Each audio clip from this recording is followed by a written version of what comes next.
Holy shit, why do we have fucking 10 people on a Monday? My hair's not even brushed yet. Jesus Christ, I'm fucking behind today, okay?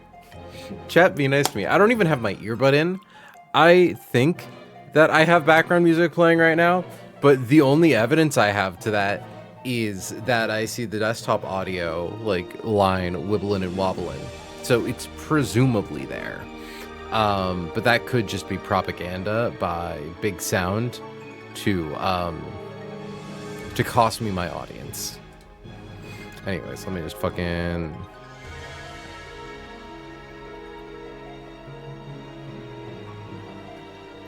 I think it's connected. Sometimes it just like, there it is. Anyways.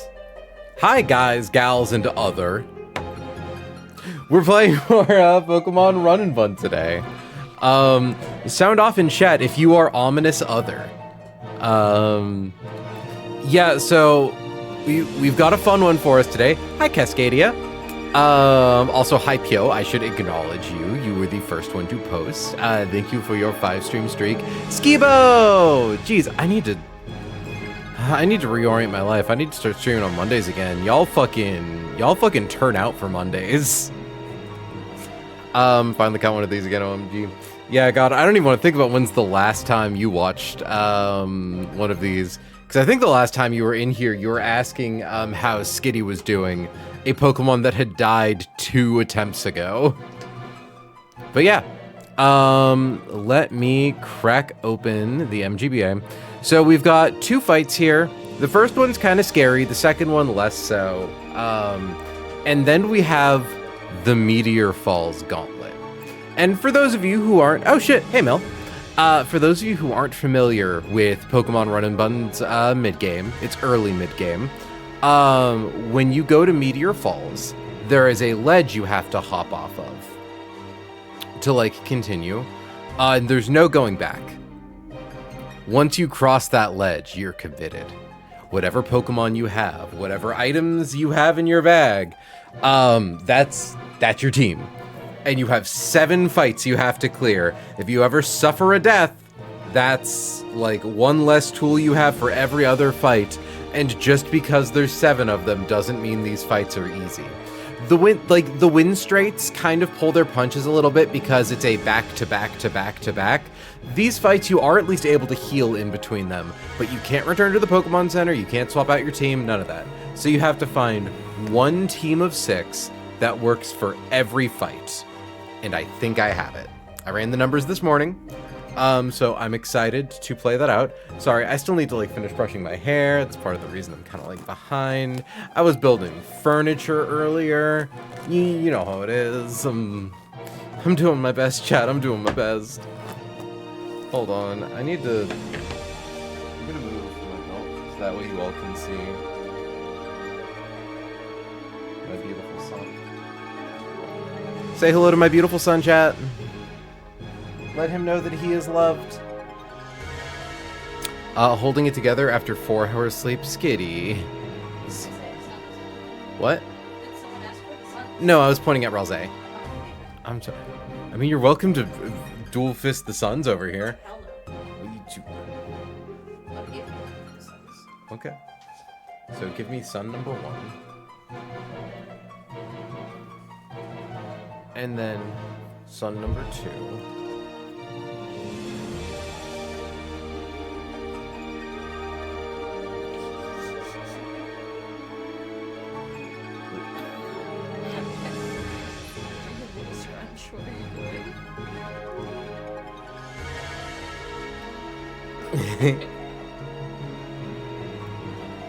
Alright, down go the critters. Hi, Rob Ross. Welcome to stream. Oop. There we go. Also, hi, Volt Flare.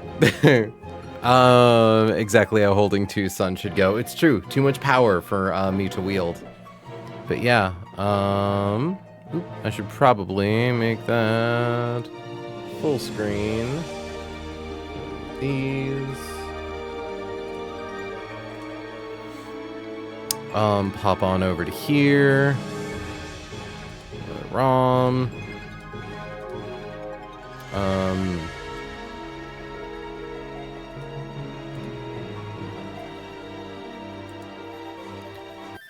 Yeah.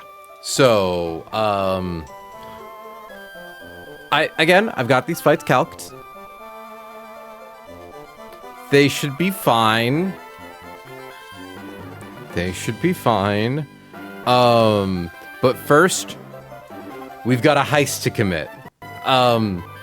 This is the last of the trickaroo items that we get, or switcheroo or trick items. The Iron Ball, the most powerful of the three, and the one that is arguably the most difficult to get because the Bronzong holding it knows explosion. So there's just a 1 in 40 chance every turn that it go boom. Oh, do you get Flame Orb later? Oh, kick ass. Oh, that's awesome. But yeah, so Trick has +7 move priority, highest damage move, has a chance to be +8. Explosion at full HP has a 1 in 20 chance to be +7. So, yeah, it could get silly. Big swimming wins at work. Everyone clap for the preschoolers I won't name. Aw, good job, preschoolers. Okay, so let me look at my team here. Make sure everyone's all set up. So we open with Gramble. We do the thing. We swap to Haunch Crow to secure KO. In comes Surfetched. Low key, kind of scary. Bring in Roserade. They send in Doug Trio. Roserade has the thing. That's right. They send in their Eldegoss. We swap to our Hitmonchan. They send in Drampa, who we beat with Hitmonchan. Talonflame. Okay, this is actually really nice.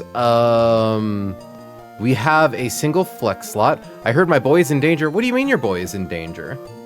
What do you mean? I don't have a Sterling on the team.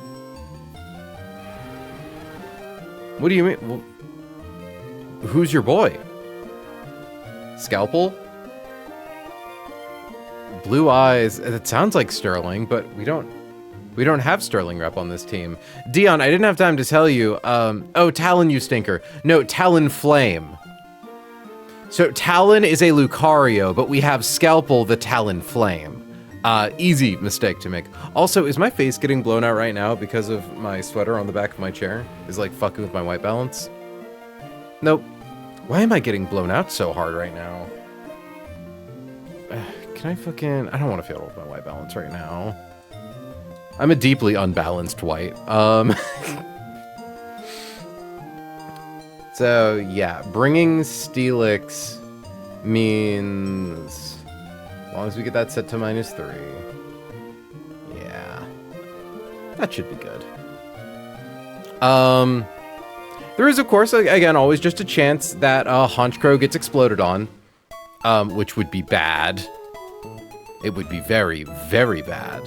Cause your stream is the bomb. Thank you, Turtle. Your face is moisturized. It's not. Like, I took a shower, hence why my hair's wet. But that doesn't really count as moisturization. If anything, it was a hot shower, so my face is probably less moisturized. I wonder if it's because I don't have the light in the background. And that's fucking with it.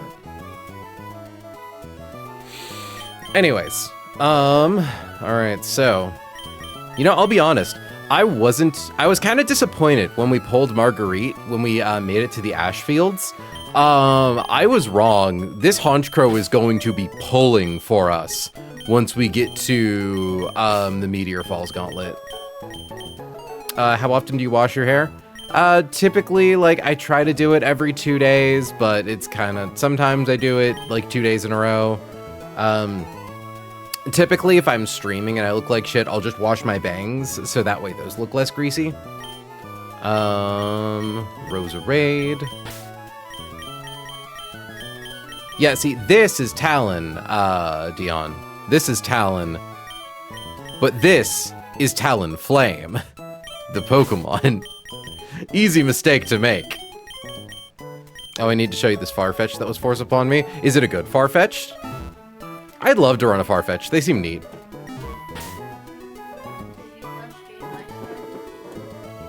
You want me to tell stream you started?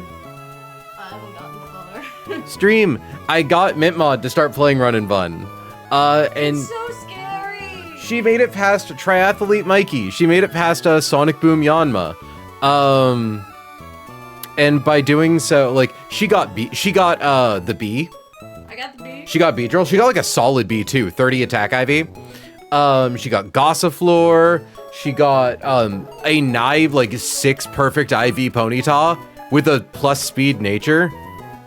Like Got a Thicky Delcatty. you got a Thicky Delcatty. Delcatty's fine. She's good for now. Yeah, like Delcatty like gets scaled out, but as long as you get some more good encounters, like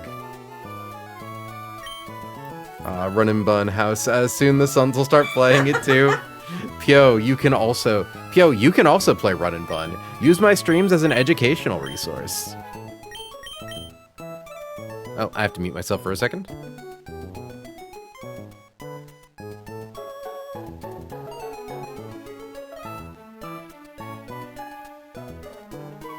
Chat, I have to send someone a text right meow, so give me just a second. Otherwise, there will be consequences. There will be consequences.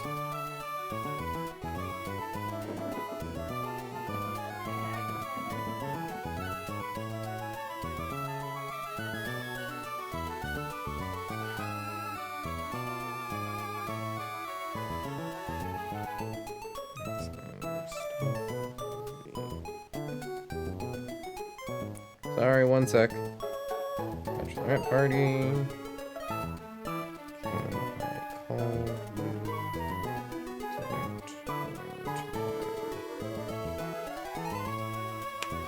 I call you? We are going to a spa as part of the bachelorette party for the wedding. And like part of that is like you gotta place your orders in advance so they can reserve the space for you and everything. And I need to get a hold of my sister so I can make sure we know what she wants. Okay, so Duchess, we are going to give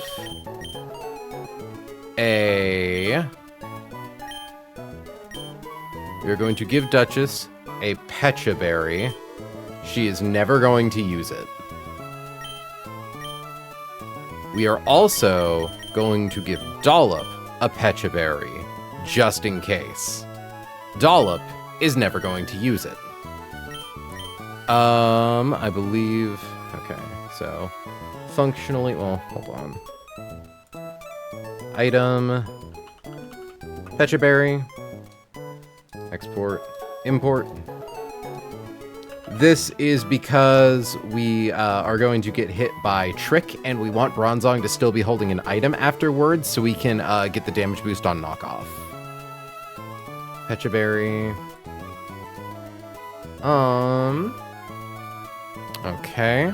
I believe we need black glasses on Honchcrow. We do. Are you currently holding them? You are. Roserade, we need to give the Shed Shell, which is fun.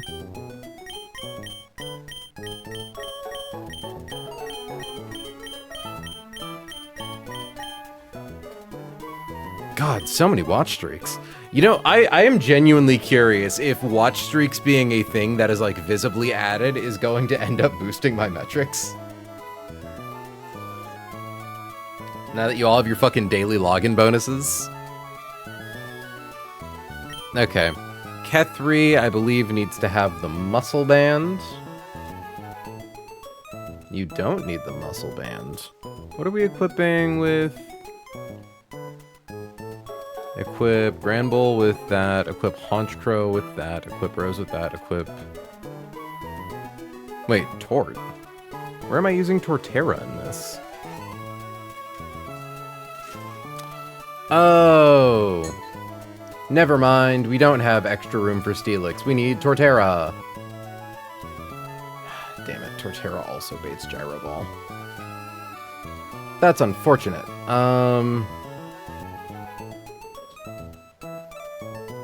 Because, yeah, Doug Trio... That's right, we need Torterra to be able to fight Doug Trio. Well, I'm glad I caught that.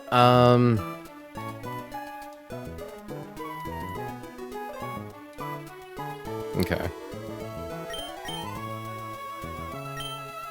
I reckon Skiddynaut would go ham on this team. Skiddynaut, honestly, wouldn't do a whole lot, but I like the gumption. Okay, so we need Torterra, actually.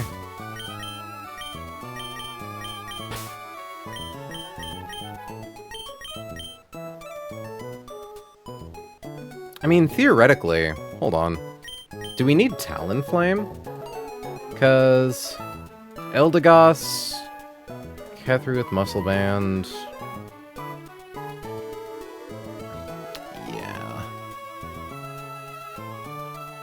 Yeah, because even Muscle Band doesn't make that enough to kill. I mean, there's theoretically a world where I could bring Honchkrow back in. Because at that point, Honchkrow would have taken 0 damage.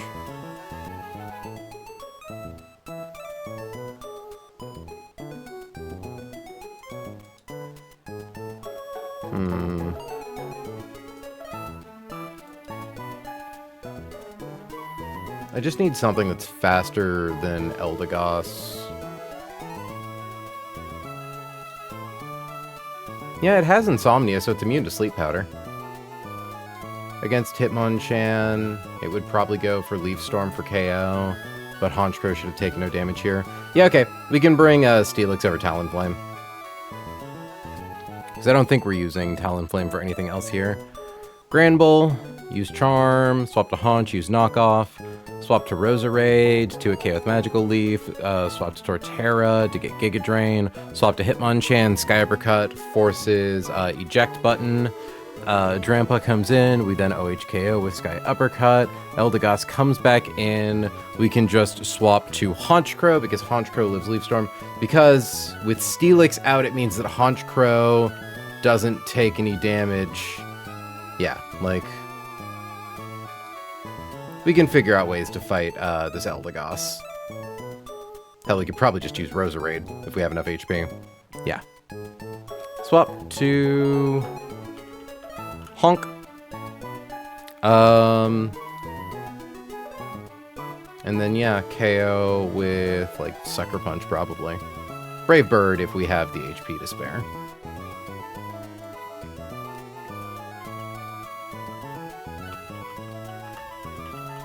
We love a Brave Bird. Okay. Mint Mouse is currently on a 5-stream streak. Well, thank you for your streak, my wife. Okay, cool. So, we're actually going to move you up to here, move you down to here. We're getting this Steelix to make things safer for Honchkrow. I don't think I've missed a stream. Weird. That's strange. I was gonna say, Partise, you're like the perennial lurker. You always be in here lurking it up. Okay, Torterra, we give the Miracle Seed.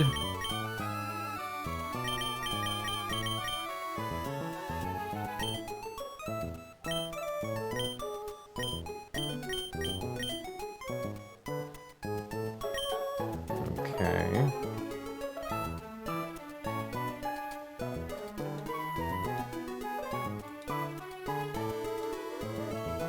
Miracle Seed, Muscle Band, Pecha Berry. We don't want the Nevermelt Ice, we want Shed Shell.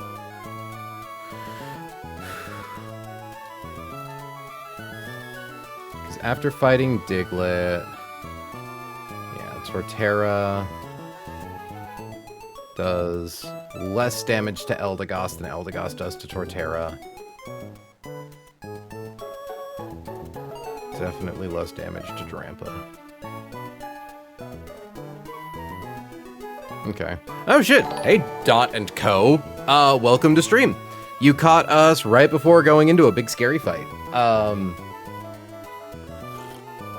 A big scary, very important fight. That hopefully we don't fuck up. What were y'all playing over there? Okay, so Honchkrow's Black Glasses, Miracle Seed, Shed Shell. I don't think Kethri needs the Muscle Band. Like... Oh, it needs the Muscle Band, so that way Sky Uppercut guarantees... Actually, no, we don't need to knock Eldegoss below half HP, but we always live Crit Leaf Storm. We're fine. We're, like, so fine. Totally okay. Okay, Okay, the plan has been planned. So we just need to hope that we don't suffer the 1 in 40 chance that Bronzong explodes turn 1. And if it explodes turn 1, we have to hope that it at least doesn't crit. Like, that'd be bummers to, like, have it explode and lose Grand Bull. Why are we using Shed Shell so early? Arena Trap Dugtrio. Like, you don't use up Shed Shell while you switch out while holding it. Yeah, Dugtrio is going to come in on Roserade because it outs... No, you don't. You definitely don't, right? There's no fucking way. Holder may switch out even when yeah, I was going to say, I'm like, what? Thank you, Workable Tuba. Yeah, Holder may switch out even when trapped by another Pokemon or by Ingrain. I'm like, this thing, why did they give you 2? Because it might be, I didn't know that they gave you 2. But because, like, later in the game, you have to fight fucking, you're in the magma hell room. You're in the magma hell room that says you can't switch. So you need those on as many Pokemon as possible.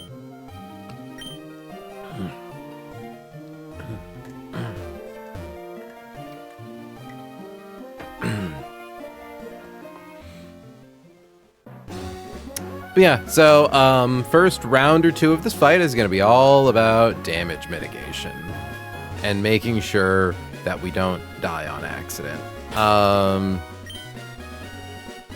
So, final check. Duchess has a Pecha Berry, no Charm. Dollop has a Pecha Berry, no Screech. Marguerite has black glasses. Roserade is holding a Shed Shell. Torterra has Miracle Seed, and Kethri has Chesto Berry. Glad we checked. Muscle Band. We need Muscle Band. I don't even think we need Muscle Band, but like, Muscle Band. Now we'd just like to confirm, Drampa is very slow, so Kethri, even after a -1, is still faster. Good. Once again, chat, Kethri is here to clutch the fuck up. Wife refuses to read my ex's Y or Turtle's highlight. Oh, April, your wife redeem. What was it? When? I don't see it. Hold on. I'm sorry, hun. Like, did it get lost in the raid? No? I am too locked in, honestly. Yeah, no, I'm not seeing a say X as Y. I'm seeing a lot of things for, like, the pedal streak rewards. It was before the raid. Oh. Me? I've been here the whole time. The problem is that it takes a second to drop properly into Talon voice. So it's a little difficult to just kind of pull that out on demand. Is it mandatory to fight her? Yeah, it's mandatory to fight her. Okay.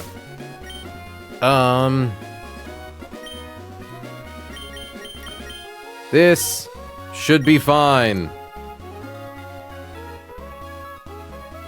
This should be totally fine and cool. All right. Chat, say hello to Expert Nancy. She has an Iron Ball. We want it. She sends out a Bronzong. We send out a Duchess. Duchess has Intimidate. Drops Bronzong's attack stat by 1. Bronzong sees 61% on Gyro Ball. It also has Explosion. Explosion has the same move priority at full HP that Trick does, so there's a 1 in 40 chance it explodes immediately. We are hoping that it uses Trick this turn. If it uses Gyro Ball and crits, Duchess dies. There's only a 1 in 5 chance that it uses Gyro Ball, and it would need to crit through that to kill us. And for ultimate mitigation, we are going to use Charm turn 1 because we outspeed the Bronzong. Oh wait, I'm looking at the wrong, okay, 65% off Gyro Ball. So, Charm drops Bronzong's attack to -3. No Iron Ball for us. That's really sad. At least Duchess lived. 1 in 40 chance that happened, chat. Also, now the rest of the fight is weird. The rest of the fight is quite strange. Because does Eldegoss does see a guaranteed KO with Leaf Storm, which means we can swap in Haunch Crow to kill it. Okay. Well, I'm glad Eldegoss came in instead of Doug Trio.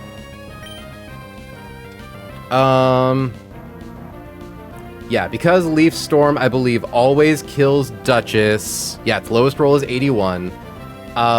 It will never go for Sleep Powder or Leech Seed. So we swap to Marguerite.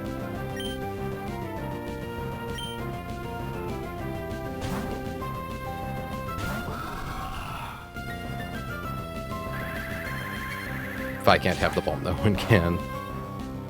It had to happen eventually. We had to eventually get a turn 1 explosion. I'm just glad it happened in a way where we, like, totally mitigated the loss for it. But losing Iron Ball is really sad. It's a really useful tool. Okay. We outspeed. We one-hit KO with Brave Bird. We will take 23.1% of our max HP and recoil damage.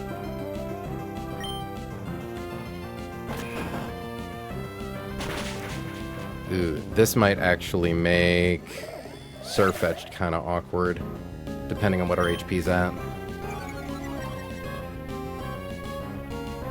90 HP. Ooh, okay, it could go for Meteor Assault or Brick Break, which is not good. So, this Surfetched is holding a Leak, which means that it has a +2 to all of its critical hit stages. That's dangerous. Fun fact. That's really dangerous, because it means that we can't mitigate its attack stat, basically at all. The plan here was to swap to Roserade, because Meteor Assault has a recharge turn.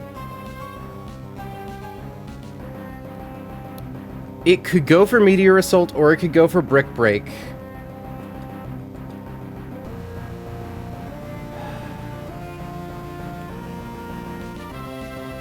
It's 25% chance that it goes for Brick Break here. I could swap to Torterra, but I don't want Torterra to get final gambited by Doug Trio. Meteor Assault will definitely kill. See, the annoying thing is that Duchess lives all of these attacks if they don't crit, but they are incredibly likely to crit. Like, yeah, it's only the top roll of Meteor Assault kills Duchess.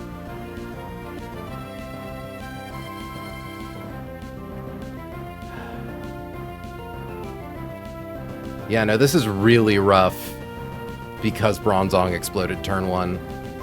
We wanted Marguerite to be at full HP for when this thing came in. I mean, because the issue is if it uses Brick Break and it crits Roserade, it can then guarantee KO or get a guaranteed kill with Meteor Assault before we have time to do what we need to. We might have to risk Duchess here, which would be sad. Or in theory, Torterra, yeah, because Torterra takes 61% from Meteor Assault, which is so much. Because Torterra can't be crit, but... yeah.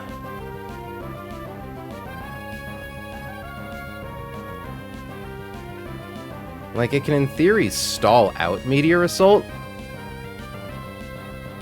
Because Meteor Assault into Brick Break can't kill Torterra. And it'll definitely use Meteor Assault turn 2 because it has higher damage, which means Torterra could spam Synthesis until it's at full HP. Okay, I think the way we handle this is we swap to Torterra.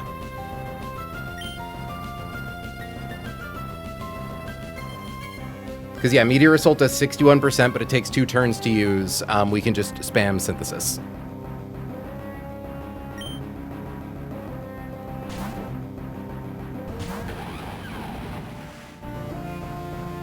Okay, I'm glad I did that. It's going to go for Meteor Assault. Its highest damage is 108. We're going to use Synthesis.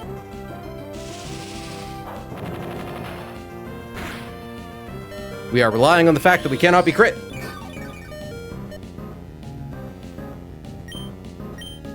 He must recharge. We heal back up to full HP. It is now guaranteed to go for Meteor Assault. We are going to swap to Roserade.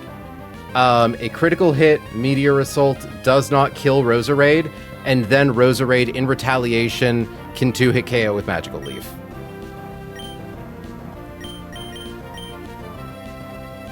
Because, yeah, critical Meteor Assault does at most 94.6%.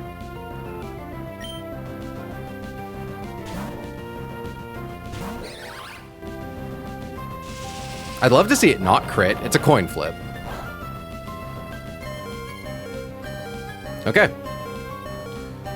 It now must recharge. We outspeed it. We 2-hit KO with Magical Leaf.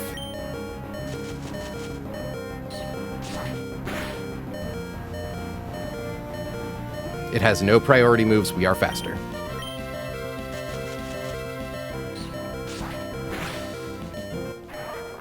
Okay. I believe next should be Doug Trio.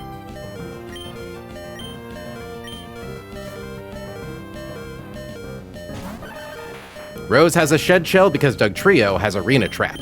We do not want to be trapped by the Arena. Doug Trio is going to go for any move here except for Final Gambit because all of its non-Final Gambit moves KO Roserade, and all of them do less than 20% to Torterra. We swap to Torterra.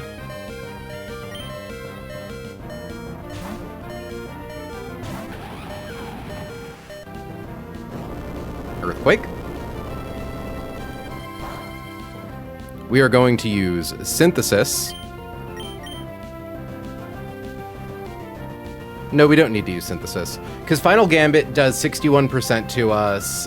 It can never KO us with it, so it's going to go for Earthquake, but with Miracle Seed, we 1-hit KO with Giga Drain. Yeah. Oh. Okay, then. Should have gone for Synthesis.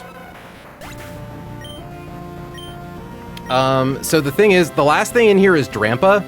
Drampa's a little awkward. Yeah. Okay. Drampa sees a KO with both Hyper Voice and Dragon Pulse. We are faster than it, so we could use Synthesis. If we could... So the problem is that we 1-hit KO Drampa with Hitmonchan. We were planning on getting Hitmonchan into Drampa via Eldegoss's eject button. So without that, it means we have to find a way to safely swap in Hitmonchan, which is easier said than done. This thing has Dragon Pulse and Hyper Voice, neither of which have extra effects.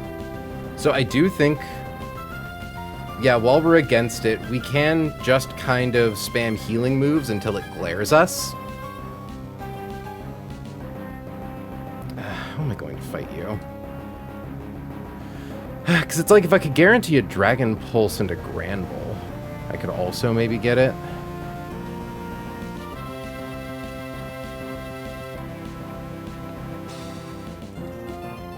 Neither of its attacks do that much damage to Steelix.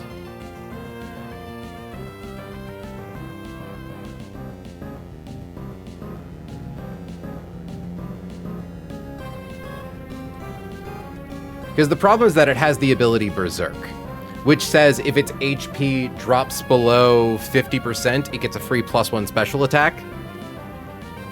And then that makes it so that... I think Hitmonchan always dies on the switch-in. Okay, not always, but it's very likely. We can't swap in Haunchcrow here. Yeah.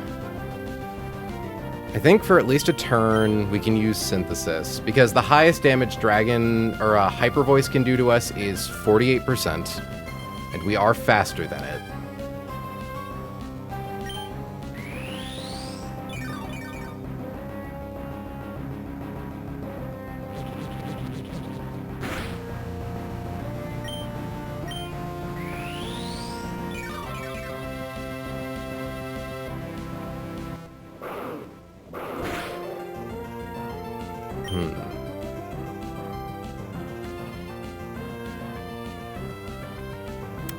Because we 2-hit KO with Earthquake. The problem is that this thing has Roost. Yeah.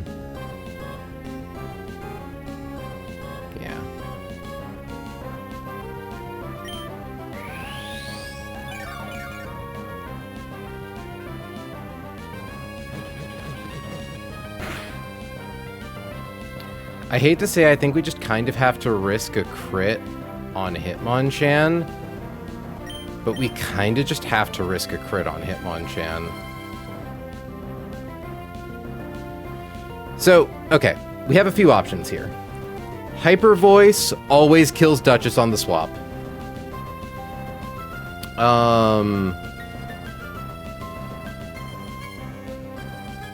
Yeah, Hyper Voice always kills Duchess. Also, Torterra, you have 72 HP.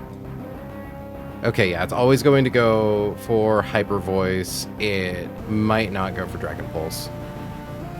We could swap to Steelix. It's just...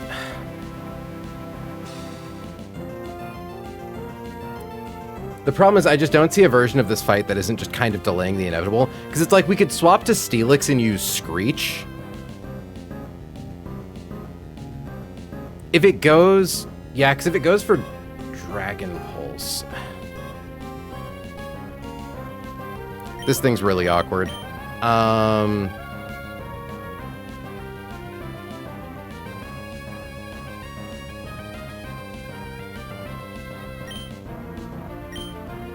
God, this fight got so bad so fast.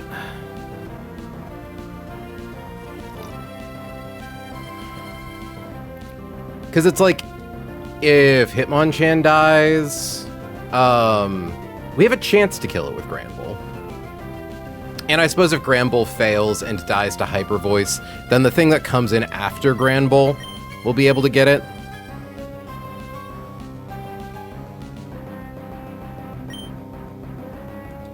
Yeah, I hate to say we just kind of have to raw swap to Kethri, but we kind of just have to raw swap to Kethri. Thankfully, even if Hyper Voice crits, only about half of the ranges KO it. Same for Dragon Pulse.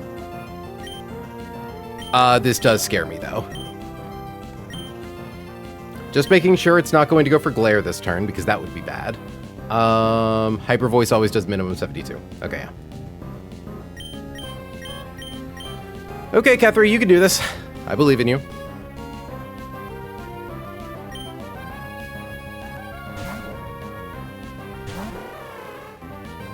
Please, please, please. No crit, no crit, no crit, no crit.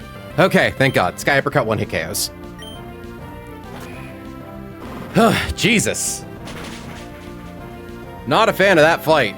I'm really sad we didn't get the Iron Ball, but at least we didn't lose anyone.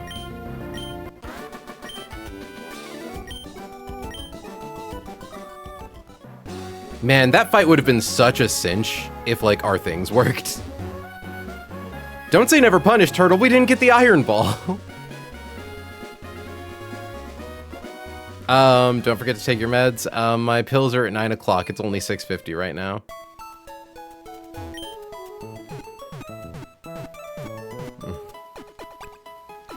So thankfully this next fight is really straightforward, although there is a very, very eensy-weensy, teeny-tiny chance that Talonflame dies. 1 in 512. Scyther, Pinsir, Heracross. Fuck Scyther, kill Pinsir, marry Heracross. I think Heracross is a strong, hard-working kind of man. I think he knows how to do home repair. I think he's, like, really handy. I think he's very friendly. I genuinely think he's kind of a house husband, but like a lumberjack house husband. Scyther is just a beautiful piece of bug. And like, I'm sorry, Pinsir, it's the mouth mandibles, that really kill it for me. I just couldn't.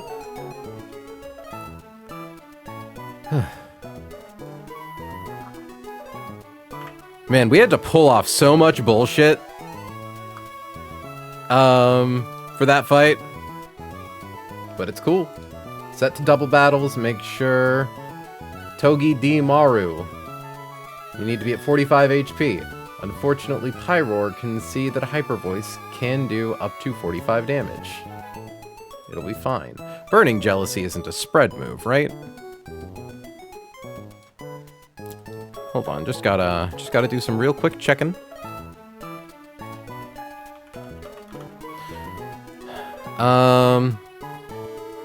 In doubles, hits all adjacent foes. Okay, I'm glad I checked this. Really glad I checked this. Ooh, that would have been rough. Because, yeah, Burning Jealousy into... It'll do an amount into Torterra. Togedemaru will be fine. Klefki just has Foul Play Swagger. Okay, never mind. So I do actually need to think a little harder about this fight. Because, yeah, if Torterra's HP is low enough. Everything in this battle just has spread moves for days. Yeah, wow, I got really lucky that I checked that. Actually, hold on. Togedemaru? Retaliate. Ooh. Yeah, that would have done a lot of damage. That would have done a lot of okay, never mind. I'm glad I looked at this fight again. There were actually way higher odds that something awful could have happened. So, good job me. Good job me. Way to not fuck it up.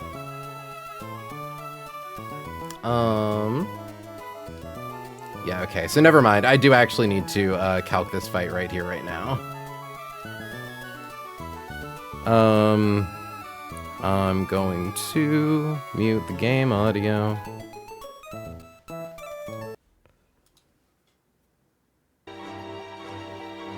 Okay. So I originally thought this was going to be a nice and easy fight where Torterra gets just a clean, straightforward 2-hit KO with Earthquake. That is no longer the case. Because a lot of the Pokemon in this fight have spread moves. So the gimmick here is that Klefkis like to have Swagger. So half of the Pokemon on this team have Prankster, the other half have Unnerve. The Prankster Pokemon can priority Swagger your guys to make them confused, while the Unnerved Pokemon make it so you can't carry Persim Berries to be not confused. Which means we need to figure out the best way to go about KOing these guys. This is a true doubles.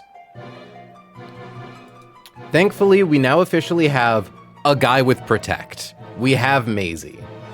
And Maisie is going to do a lot for us in this fight. We can double battle, we can one-hit KO Houndoom with Liquidation. Yeah, because there's no way we're going to be able to one-hit KO Houndoom before it gets to attack. Burning Jealousy doesn't do that much into Seismitoad.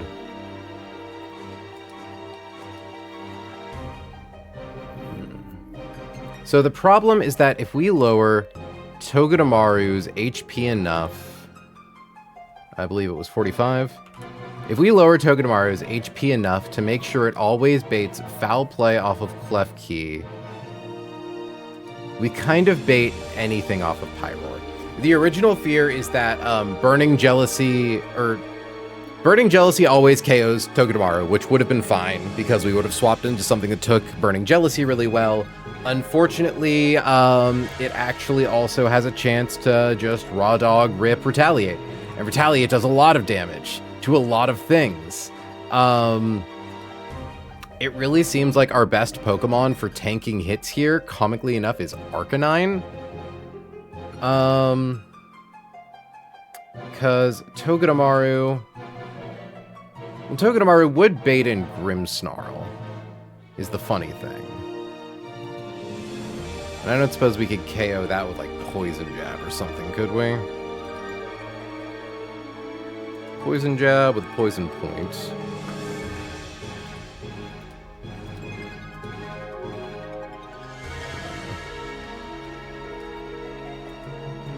Because Nidoking takes more than I would like from Burning Jealousy, honestly. Might be back later. Good luck with statistics. Thank you, Turtle.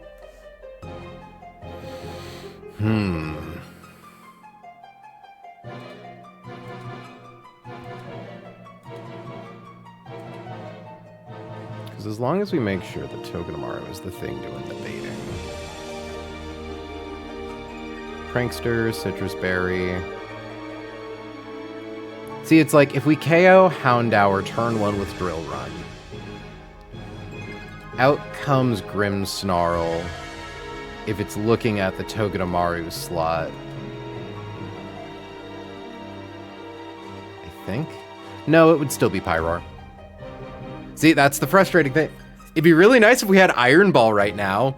If we could give Togedemaru Iron Ball, so that way its speed would be at half, so Grimmsnarl would come in before Pyroar. Funny how immediately relevant this has become. Oh my god, is Kethri the answer again? Does Kethri continue to always be the answer? Ooh, probably not, because Retaliate could see a killing roll on Kethri. Which is a shame. We do so much with Mach Punch.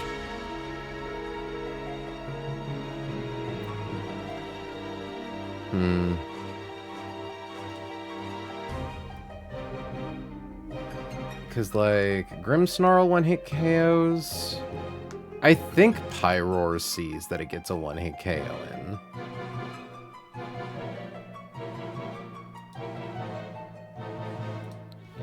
Because it's like, it could go for Burning Jealousy, it could go for Hyper Voice, or it could go for Retaliate, and that's the problem. Retaliate does Giga damage on the turn it swaps.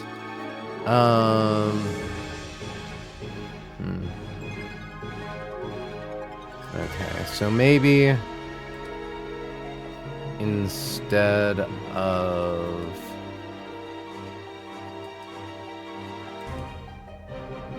You always bait foul play.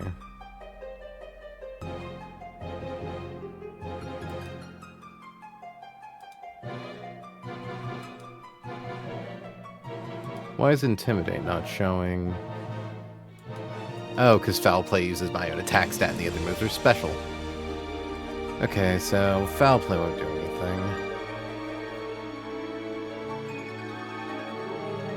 I need a Psychic type on my team to be able to bait hits.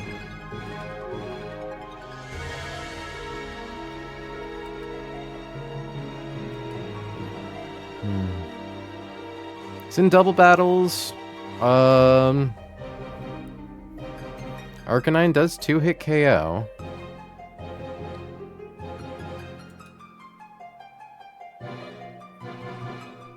There's just no way to guarantee that we get around Swagger, though.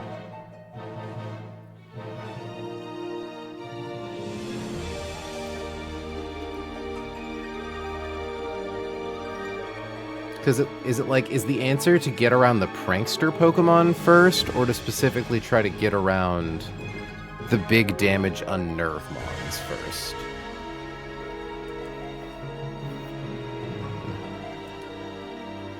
Man, I was so ready to go to the Gauntlet this stream.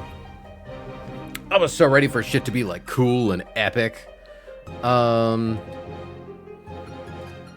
mean, hell, we could still do the opener that we originally planned for. Burning Jealousy off of Houndoom into Torterra does not do that much damage. It just means that we would need like a clean double switch turn 2. Because a Torterra with soft sand, hashtag soft sand and a softer body. I don't know what the fuck I'm saying.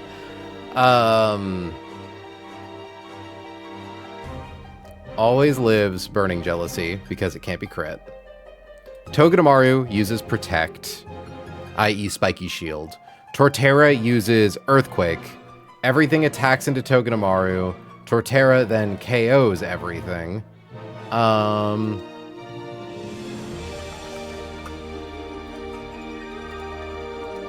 It then gets dropped to low HP. We would essentially need a turn where, like, we have a clean double swap with both Pokemon that could theoretically take all possible moves into them incredibly well.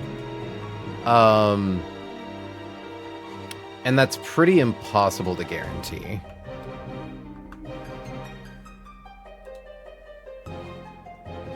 I mean, kind of. Like, Arcanine takes everything that Pyroar does, with grace and aplomb. And also Grimmsnarl, TBH.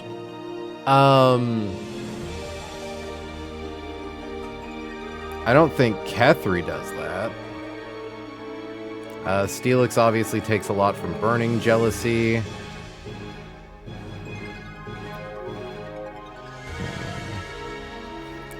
Does Spirit Break, like, drop a stat? Has a 100% chance to lower the target's special attack by 1 stage. That's not necessarily the worst thing on the planet. Because assuming Togedemaru's HP, 45 HP, Togedemaru never gets targeted by Spirit Break, is theoretically always targeted by Foul Play off of Grimmsnarl. Because Grimmsnarl would take... Well, it's either Foul Play or Fake Out. Though I do think Fake Out can target the other slot, but that's fine because this is a double switch.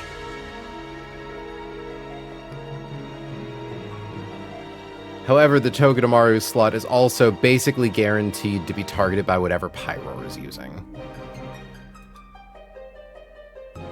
So, the nice thing is that I think we could swap the Togedemaru spot to Arcanine. Because Arcanine is bare minimum getting double hit.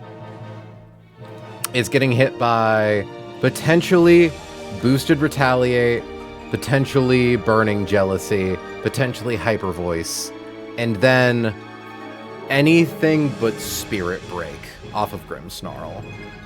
I think as long as we give it like a Citrus Berry, I think even without it, it lives like a double crit scenario, takes a max of 43%, takes a max of 56%, yeah. And then at that point does bait most hits. So at that point we would just need something like, say... Well, Hitmonchan probably, yeah, Hitmonchan shows kill to Grimmsnarl. Can you learn Poison Jab, buddy? You can. It doesn't do enough damage, but you can learn it.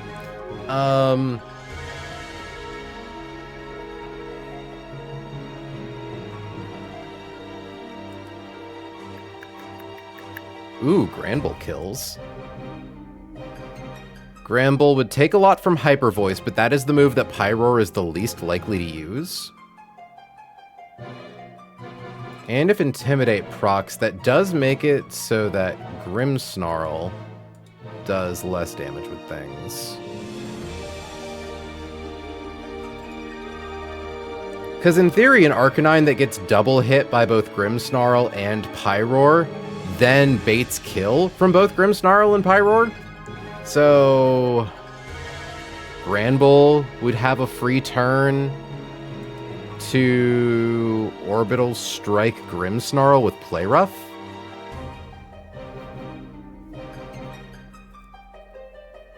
Because assuming... The nice thing is if Granbull gets hit by Hyper Voice off of Pyroar, that's at least its normal gem gone. So it's unlikely to go forward again. Yeah, Granbull basically never shows KO to Grimmsnarl.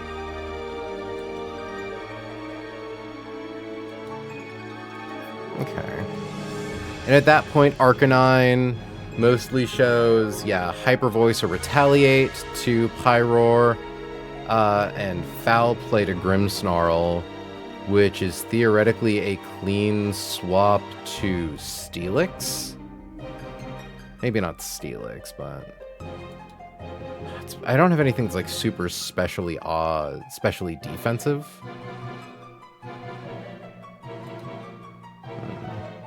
Oh wait, we have to consider no normal gem. Well, maybe no normal gem. It's like a coin flip for if there's a normal gem or not. I hate to say it's kind of like we play things by ear, but we might have to play things by ear. Thankfully, oh, actually not thankfully. So Arcanine always baits Hyper Voice off Pyroar. So depending on if it has a normal gem or not, Gramble could take some damage. I think we just give Gramble a Citrus Berry, honestly. Okay. So pre-damage Toge to 45, equip Tort with Soft Sand, equip I can't equip Togedemaru with Iron Ball. Oh, because I can't equip Togedemaru with Iron Ball. Klefki! Does Swagger on Klefki show the same usage priority as Foul Play? I don't think it does, actually. Hold on. Yeah, no. I think Fast Kill still shows over. I think we just wanted Togedemaru to be slow so that way Grimmsnarl wouldn't go for Fake Out the next turn. This is fine. I like we didn't get the Iron Ball, which we're sad about. Bronzong turn 1 exploded. It was a 1 in 40 chance. Not much you can do about that.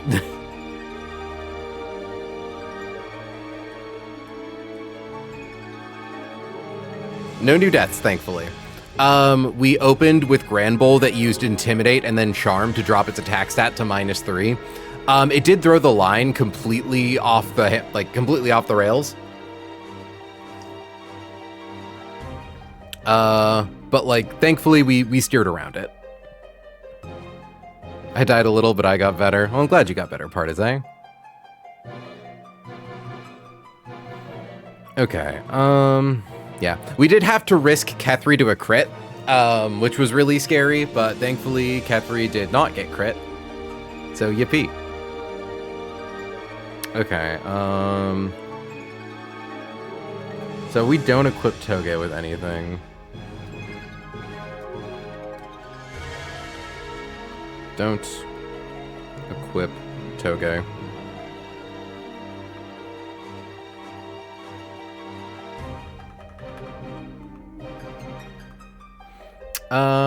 What fight are you on? We just did Expert Nancy. The fight to get the Iron Ball from Trick Bronzong. Unfortunately, Bronzong decided it wanted to explode the first turn of the fight, so we didn't get the Iron Ball. But now we are on to Senior and Junior, Tyra and Ivy, the last fight before Meteor Falls Gauntlet, which is exciting. Okay, don't equip Toge with anything. A Talonflame with Citrus Berry seems fine. Yeah. Because I think Talonflame, if this thing doesn't have a normal gem, you take its hits pretty well. Well, I don't know. Maybe we don't bring Talonflame.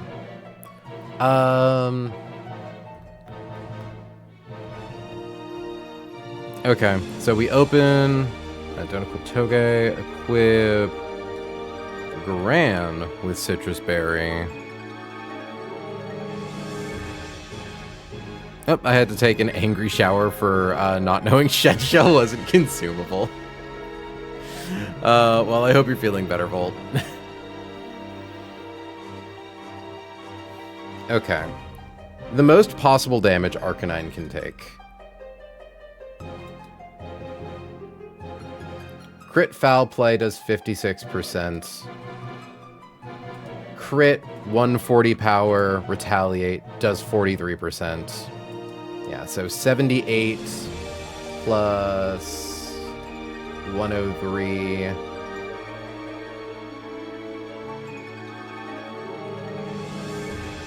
I believe that's exact lethal.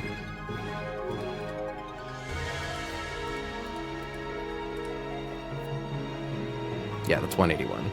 Okay. We could equip Arcanine with like an Oranberry, maybe? Oh, I did not see your Farfetch'd. Let me check your Farfed. Oh, honey. Oh, baby, no. Oh, that's so sad. You've got hoes in different area codes, and that's one of them.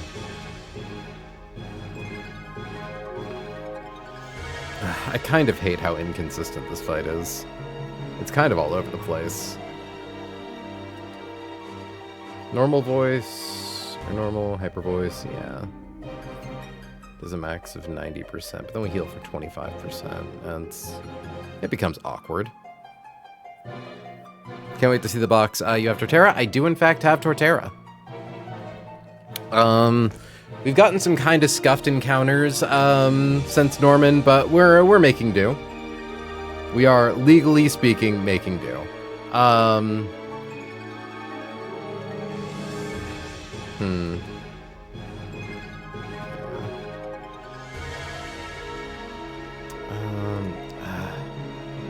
This fight's so awkward. This fight's so fucking awkward.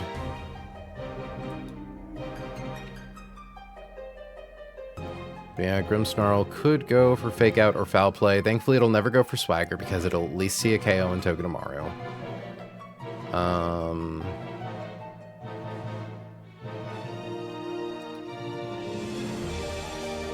Because, yeah, crit Burning Jealousy off Pyroar. I mean, if we give Steelix a Citrus Berry...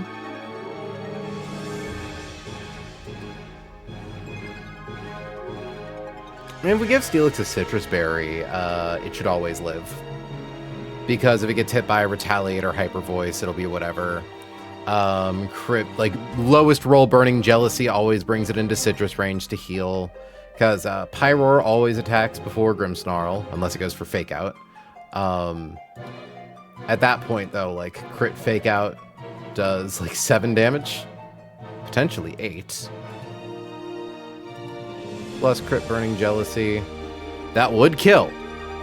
If it got Fake Out into crit Burning Jealousy, and high rolled. Actually, no, not high roll. I think most rolls.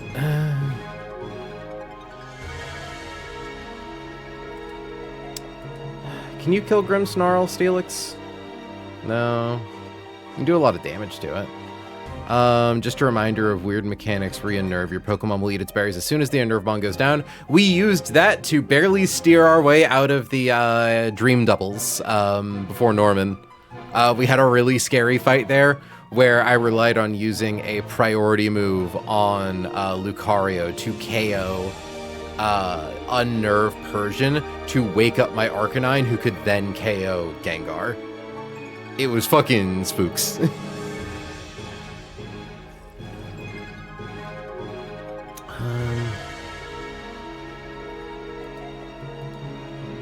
I'm gonna say, how much do you take off like a flip turn Gorobus? Doesn't sound sus at all. It was incredibly sus.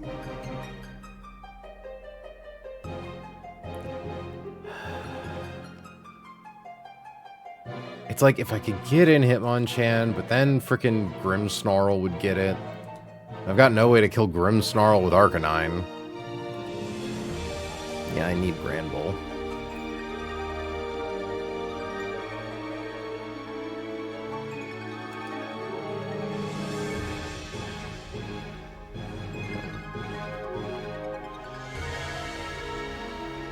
Highest roll on Foul Play against Torterra is 36%. Highest roll on Burning Jealousy, so 109. Sorry, I need to check something. 176 minus 109 is 67.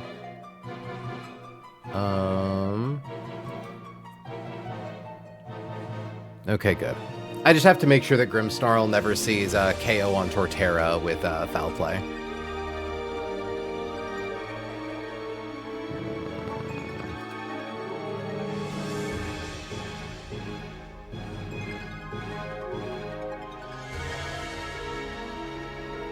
Walrein does good damage with Surf.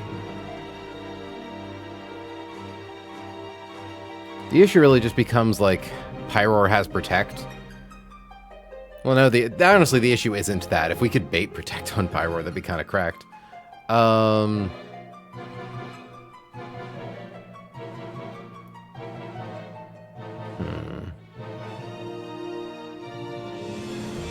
It's like, I don't know. Is there a way for me to consistently show KOs into right slot? Like, there's gotta be, right?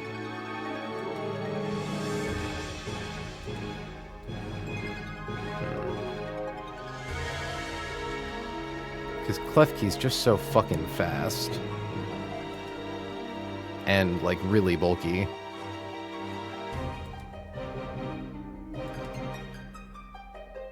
Like, with Soft Sand, Nidoking could one-hit KO it.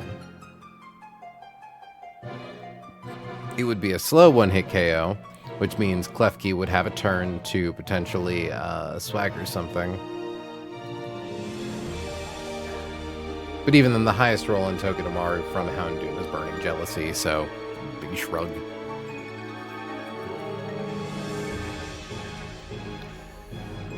There's also just like a coin flip that Houndoom doesn't even go for Burning Jealousy and just goes for Foul Play, at which point, like, oh, the original line would have worked, actually. We could just kind of spam Earthquake with Torterra. Which is funny, but...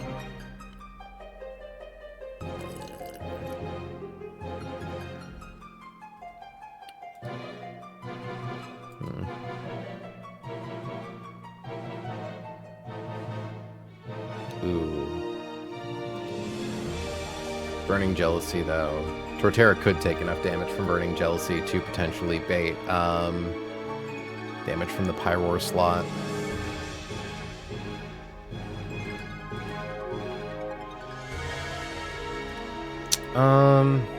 Because Klefki, how much damage do you take hitting into Iron Barb? You take a quarter of your max HP, which means that Soft Sand isn't a guaranteed kill.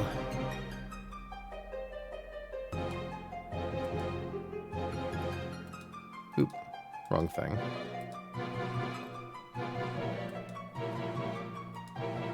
Earthquake does 100 damage.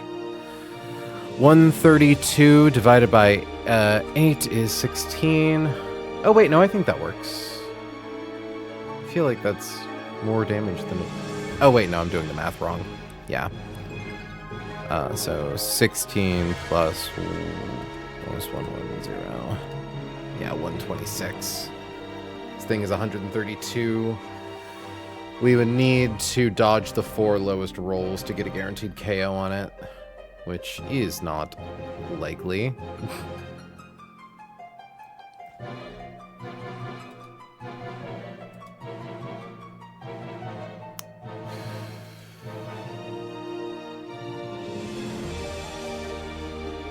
Like, Walrein does fight these goons pretty dang good.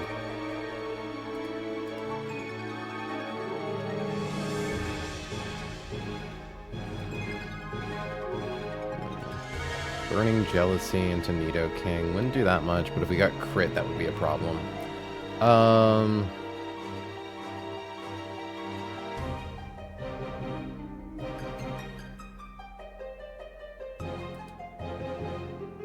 Yeah, because it's just Foul Play Swagger. How do I deal with you?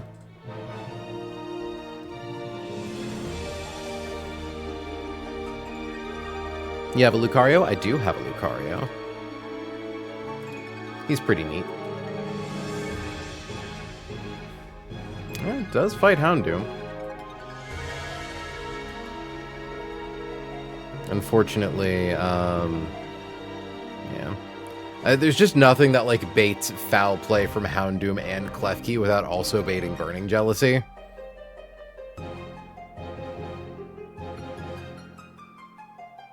It's like, if I could get around this, I wouldn't have a problem. Because it's like, it outspeeds Klefki. But it can't kill Klefki before Klefki has a chance to kill Togedemaru.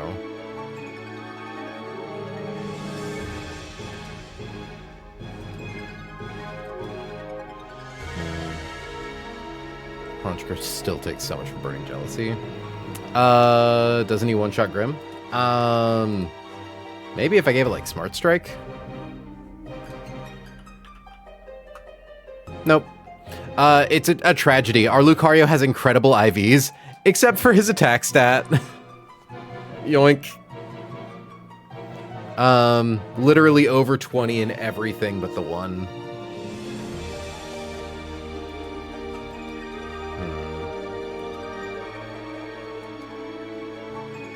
Yeah, you don't get 2-hit KO by Surf. And minus special attack, that too. Yeah. Hey, for what it's worth, that plus defense nature has actually put in, like, a lot of work for us.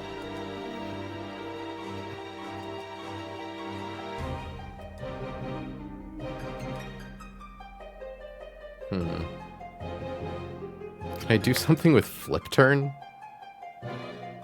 Probably not.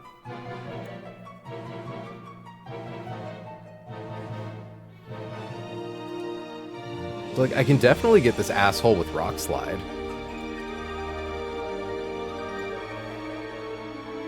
Klefki won't get got by Rock Slide, but...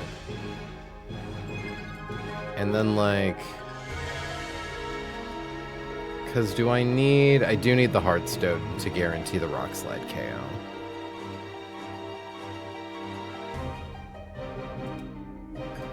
Because I don't think it works with Muscle Band. Yeah. Becomes a range. And a very inconsistent one at that.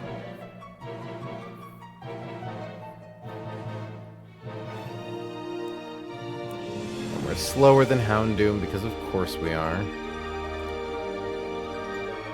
The Stomping Tantrum would get it.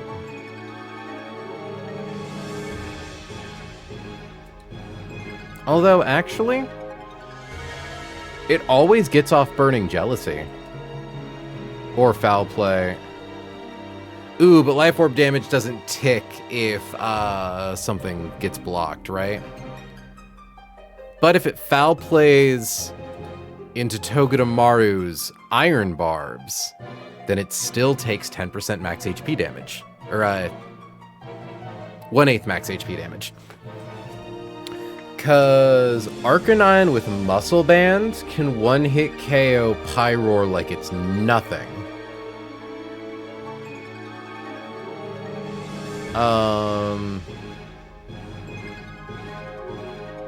This could work. Because Pyroar's the big issue. If we can get it down to just Grimmsnarl and Klefki, like... Because, yeah, Houndoom goes for Burning Jealousy. Well, it either goes for Foul Play into Togedemaru, or Burning Jealousy into Togedemaru and Arcanine. It's holding a Life Orb, which means that it loses 10% of its max HP every time it attacks, which means, because it is faster than us, though it wouldn't actually matter, the lowest percentage on Rock Slide is 92%.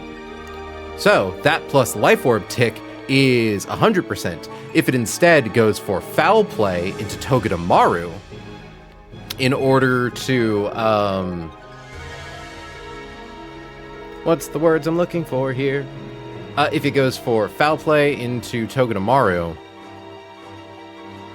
yeah, I don't know how to talk. While it won't take the Life Orb chip because the move is getting blocked by Spiky Shield, it will still take recoil from hitting into Spiky Shield. Okay, I think this works. I'm just gonna wipe this whole slate clean. Equip Arca with Muscle Band. Equip with... And the nice thing about Togedemaru is that because it is so fast, actually, it does guarantee Baden Pyroar second. Pyroar will do whatever it can to KO Togedemaru. It's going to either be Retaliate or Burning Jealousy. We then swap into a Steelix equipped with a Citrus Berry. Steelix always lives crit Burning Jealousy at 1 HP, will always live crit Foul Play from Klefki. Arcanine uses Close Combat into Pyroar, knocking it out. Because of Muscle Band. At which point we will have also knocked out both of the Unnervemons. Okay, so open with Torterra and Togedemaru.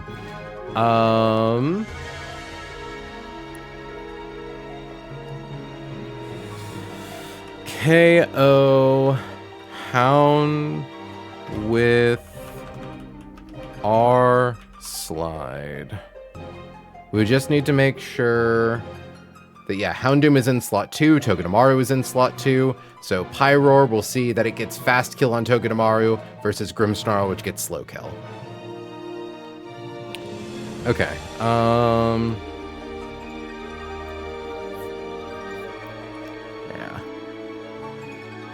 Equip Arca with Muscle Band.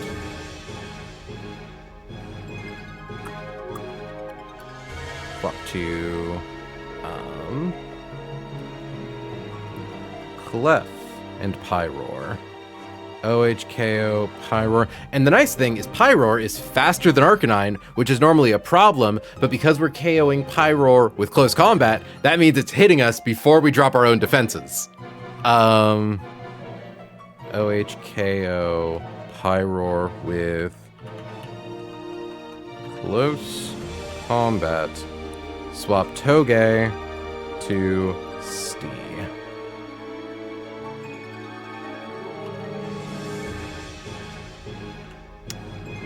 Yeah, because just making sure Klefki goes after Arcanine, so Arcanine will be able to KO Pyroar with close combat before it has the opportunity, or before Klefki has the opportunity to KO Steelix with Foul Play. This is such a dumb line. But it works!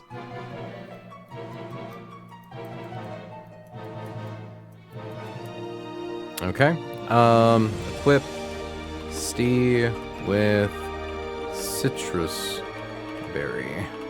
The problem is that at this point, it's then like we're double battling the prankster swagger Pokemon, which makes things complicated and confusing. But we can at least equip the rest of our team with Person Berries.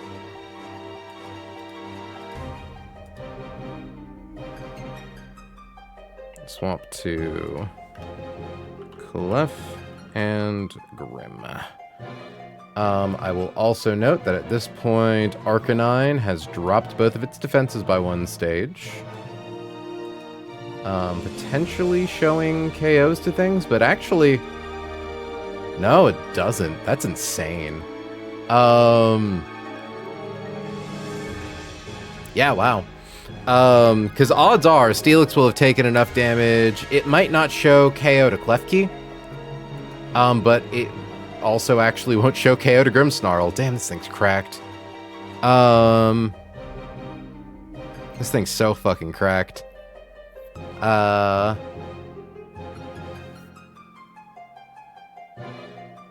Yeah, wow. Okay. And I almost wonder if we, like, just leave out Steelix until something gets it with Swagger. So that way they don't Swagger the Steelix spot, and then we could do something like swap into Granbull. See, the problem is that we kind of have to just figure it the fuck out against Klefki and Grimmsnarl. But thankfully, Grimmsnarl gets Atom Bombed by both Nidoking and Granbull. Though that is Nidoking with Poison Barb. Ooh, yeah, Granbull does also drop its damage for Spirit Break.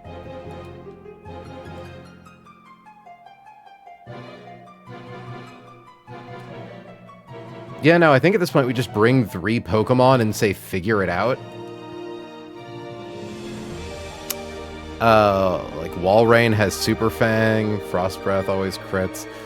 Notably, we do want like low physical attack special attackers or things that are fast with like priority moves to get through. Well, Lucario does not take a lot of damage from Grimmsnarl. Does have priority in extreme speed. Does not take a lot of damage from Klefki either.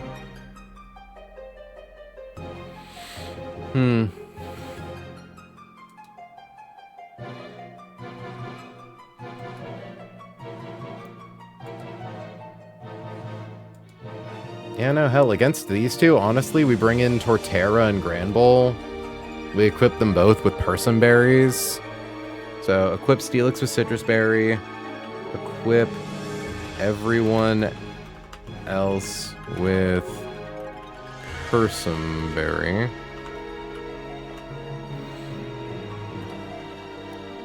And then, yeah, like... See, the nice thing is that even if they're getting us with swagger, like... If we have the person berry to get through swagger, we fucking... a bonk? Or sorry, a bonk. Like, we kind of do crazy Insano mode damage. Definitely don't want Zoroark here. Oh, I'm now realizing, swagger makes foul play stronger. Okay. Okay, there's a bit of a gimmick here. Or there's a bit more of a gimmick than I had first realized. Yeah, it's just the fact that everything has Prankster and Citrus Berry. Can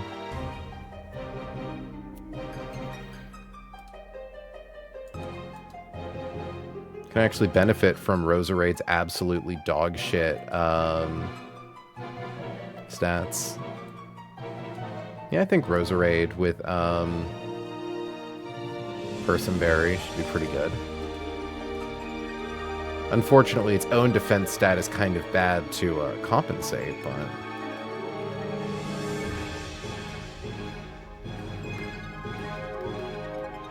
The nice thing also is that, like, Swagger is priority... like, it's just a neutral move, so it's tied in usage priority with, like, just highest damage. The fight could become really annoying. Like, really annoying. But ideally, it doesn't become that. It's like, I would love to bring in something like Hitmonchan. Why are you taking so little? Oh.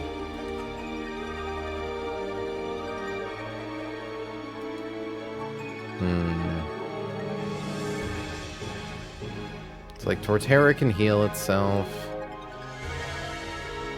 Eldegoss can heal itself. Yeah. I hate to say the name of the game is just kind of figure it out, but the name of the game genuinely might just be kind of figure it out. So the question is, what are the 3 best Pokemon for hashtag figure it out? I don't know if they can double target the same slot with Swagger. And if that's the case, that means, like, if Gramble can just get off the play rough it needs into Grimmsnarl, that'll make our lives a lot easier. And every time Grimmsnarl's attack gets dropped, it does... Yeah, it'll always have Foul Play to hit Torterra with, but theoretically Torterra can Synthesis. Do I want Roserade, though? I would love something that's immune to Confusion, but we don't have any of those.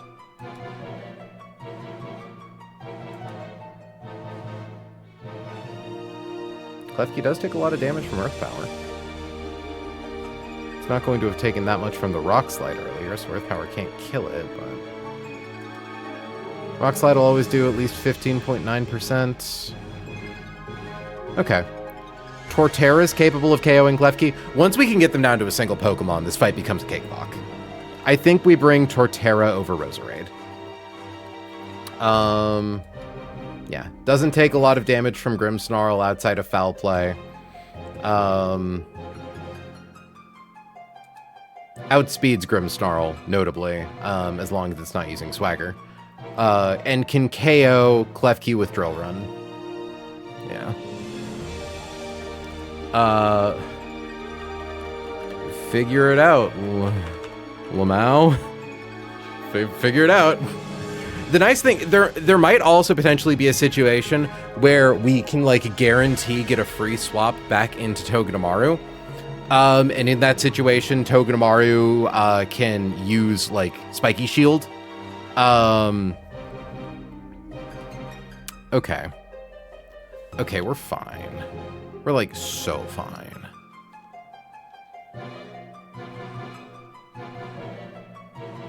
We're, like, definitely okay. I promise. We want you 4th in line.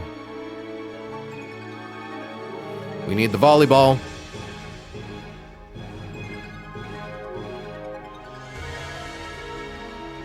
Oop, wait, no, we need you two.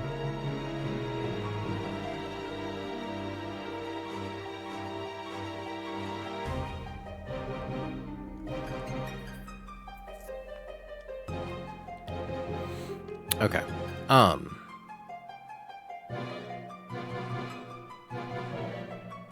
Yeah, give Personberry. Miss May. Give Personberry. Turtle. Yeah, and like Hamilton's fast and will theoretically be at full HP by the time we get to the figure it out zone. Give Duchess, Personberry. Give Citrus Berry to Dollop. We can also give a Personberry to Maisie.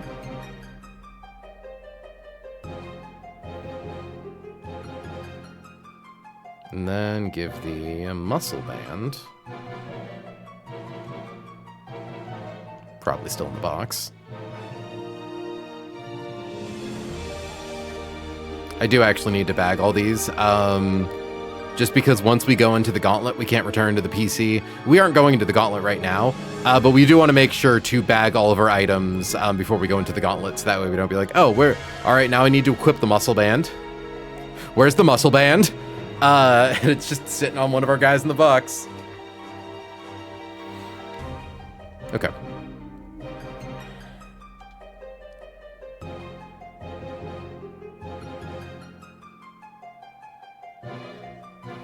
Hold on, let me just double check something.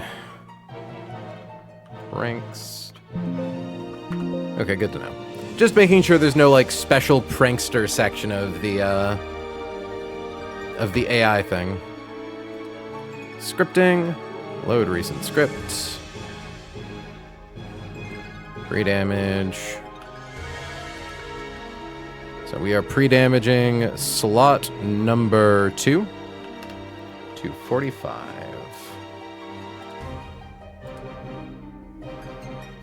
Not 445. Maisie can't have that much HP.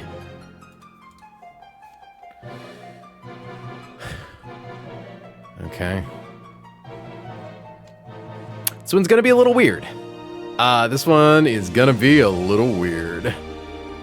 Muscle Band, Personberry, Citrus Berry, Personberry, Personberry, Personberry.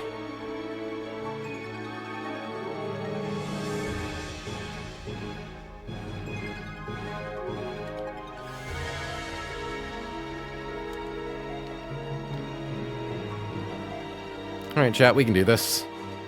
And then once we do this, it's off to the fucking Gauntlet. No rest, no breaks, no rest, no breaks. Yeah, that's the ledge right there. And we have to fight these teeny boppers to get to it.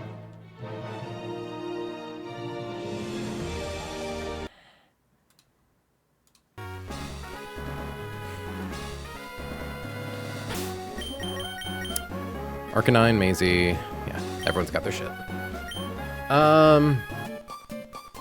Since this is true doubles, it's possible left guy glitch happens. We need to make sure that we are not suffering from left guy glitch.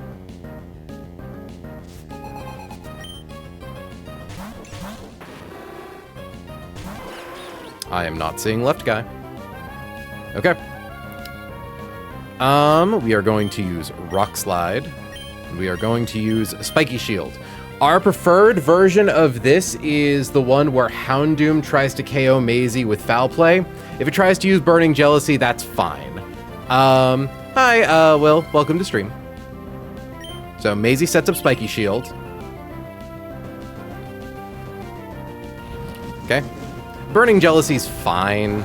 We take a little bit of damage. We would just like Hamilton to have as much HP as possible. And it should take 10% recoil. Down goes Houndoom.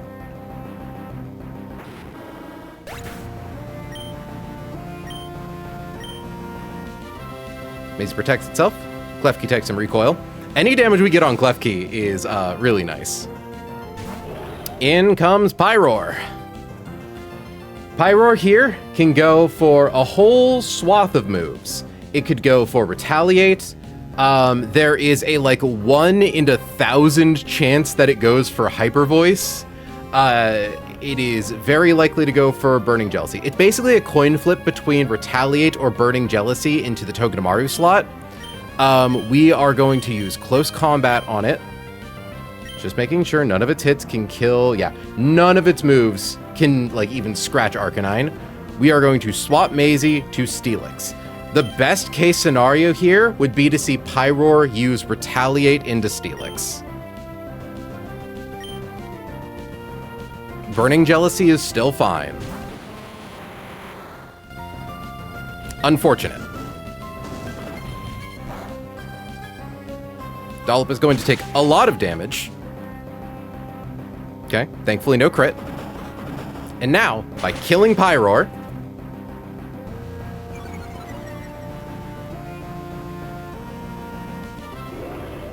Unnerve is gone. Which means Dollop is able to eat its berry. So the thing is, Dollop has so much HP at this point. I am tempted, because in comes Grimmsnarl, who does kind of nothing to Steelix, as does Klefki. Hamilton is currently at -1 to both of its stats. So these two are wild cards right now. So what I'm going to do is I'm going to swap Hamilton into Duchess, and then I'm going to have Dollop use Screech on Grimmsnarl. There's very high likelihood they go for Swagger into Dollop. Intimidate drops their stats. That doesn't matter because Klefki attacks based on our attack stat. Fake Out's fine.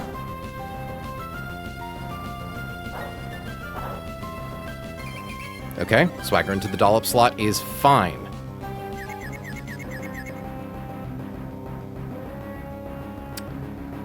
We want to see only one of them use Swagger into Duchess. I don't think they can both use it into the same slot. We are going to use Play Rough on Grimmsnarl. We are going to swap Duchess for... Honestly, we could swap Duchess for Hamilton. Or not Duchess, Dollop. Making sure I'm on Dollop. Yeah. Swap Dollop for... Because let's see. If either of them are hitting Dollop, it's going to be Foul Play off of Grimmsnarl or Foul Play off Klefki. Both of which can do big damage. Including with Arcanine. So I think we swap to Torterra.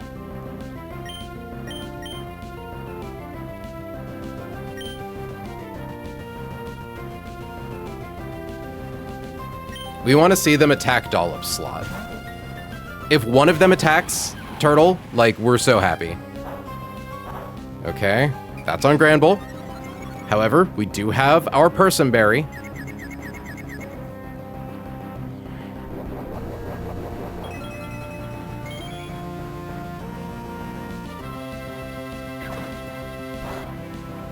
We're Dark type. We resist it.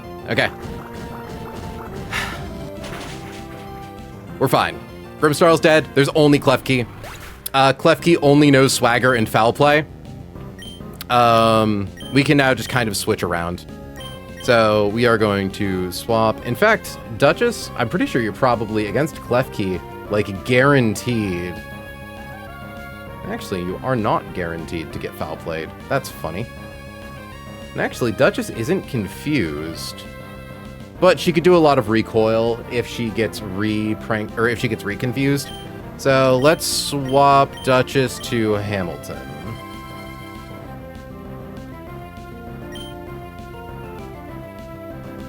And then have Torterra. Ooh, maybe not Hamilton. Maybe not Hamilton. Maybe we swap Duchess to...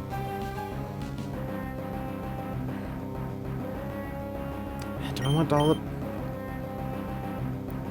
Because, like, if Dollop can use Screech to drop this thing's defense, we're, like, really happy. Yeah. We will swap to Dollop. And Torterra. Yeah, I think Torterra just goes for Seed Bomb.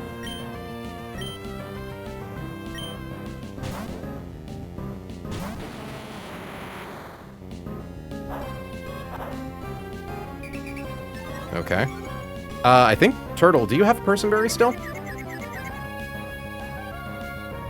Turtle has a Person Berry still, which means this is a boosted Seed Bomb going directly into Klefki's Dome.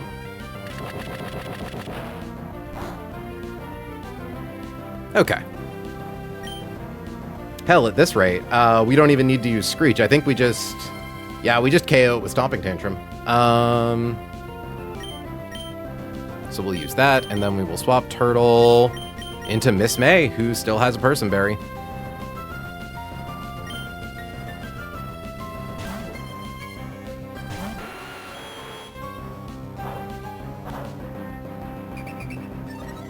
Perfect, we win. That was a scary one. Mostly because it was incredibly uncertain.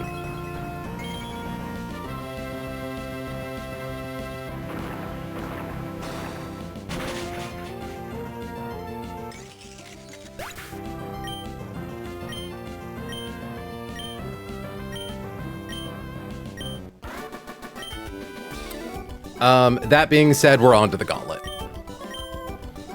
We are on to the Gauntlet. So that's fun. Let's make sure to take everyone's items. Good job, Maisie. Way to be perfect bait. Way to be absolutely incredible, amazing, wonderful, perfect, one-of-a-kind bait. Chat, if we can make it through the Meteor Falls Gauntlet, we get our next heart scale. We get a guaranteed magic carp. We get, I think, our, like, 1 to 2 more encounters. We get a lot. It's gonna be cool. We do, of course, have to risk a 1 in 1,000 chance that Arcanine dies in the first fight. But what's a girl to do?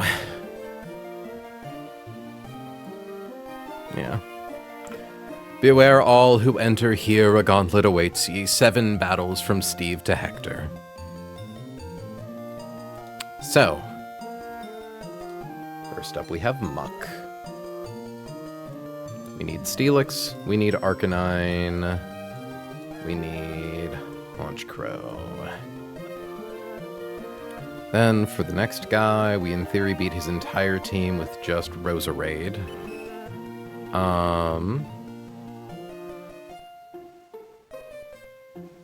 Then after that, it's Arcanine. Did you miss the Corviknight? Not only did I miss the Corviknight, I got Ledian. Not my best moment. Yeah, sadly, no 5% Corviknight, 5% Ledian. Okay. So, Arcanine into Roserade, Black Belt Knob. We need Talonflame and Torterra. Yeah, okay, that's the team. The nice thing is that there are wild Pokemon, at least, which means we can, I needed my Rustboro City encounter to get Togedemaru, so no Fossil, which also means no Desert Underpass. We got Togedemaru out of the deal, which is, I would consider a very worthwhile trade. Can you tell me that I don't need Wish on Musharna? Okay, thanks. I don't know, I've never used Musharna before. Okay. Only things we care about here. I should actually swap my team around. That would help.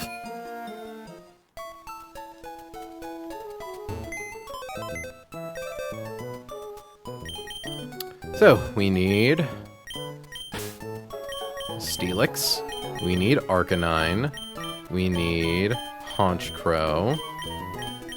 Yeah, no, Honchkrow low-key does a lot for us during this gauntlet. It's kind of crazy.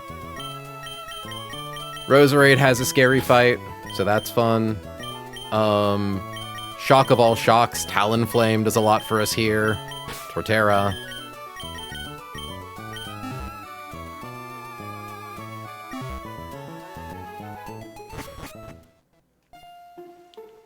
Okay.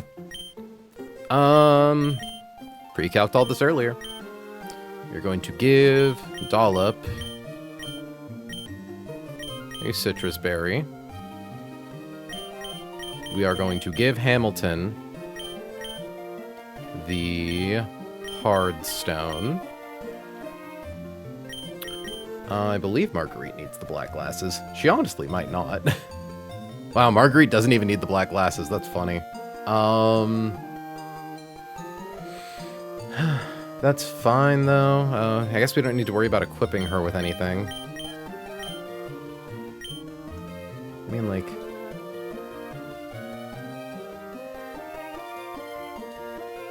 yeah, fuck it. We'll give them to her anyways. Did you pull Fossil? Sorry, there was ads. No, sadly. We had to pull Rustboro City to try and get Togedemaru before Chell. We got lucky and pulled a static Pikachu right before it, and was able to convert that into Togedemaru. So we didn't get it. We didn't get to save our Rustboro City encounter, which means no Desert Underpass.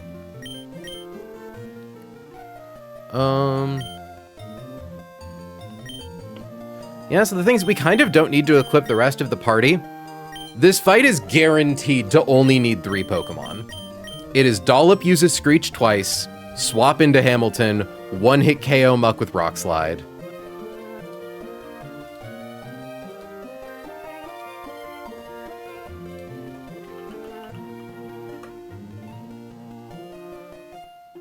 Yeah, set that to singles. There we go. Yeah, the only way that Muck kills Arcanine is if it rolls the 1 in 20 explosion and crits and high rolls. There are only 1, 2, 3, 4, 5. There are only 6 ranges on Muck Explosion, on crit Muck Explosion that kill Hamilton. So that's nice. And thankfully can't get burned. Gliscor is the only tough part. Thankfully, Gliscor is easy as long as Steelix tries to set up Stealth Rocks turn 1. We have a guaranteed, we just sweep that entire fight with Roserade because we have Hidden Power Ice. Yeah.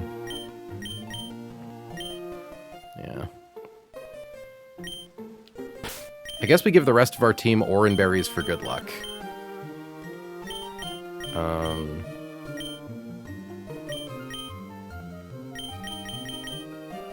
Actually, we don't give Scalpel an Oran Berry. Scalpel is a fucking Talonflame with acrobatics.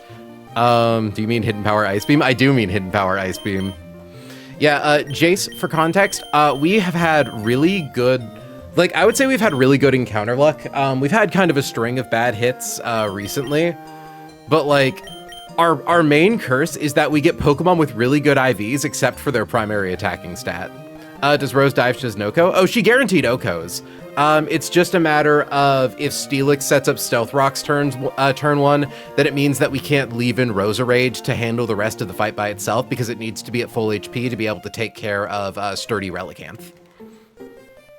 Because Rose outspeeds Gliscor, but needs to survive at least 1 Stealth Rock from Relicanth, and always lives crit Stone Edge from full HP. But then we can't, like, safely swap Roserade back in later to fight Gliscor.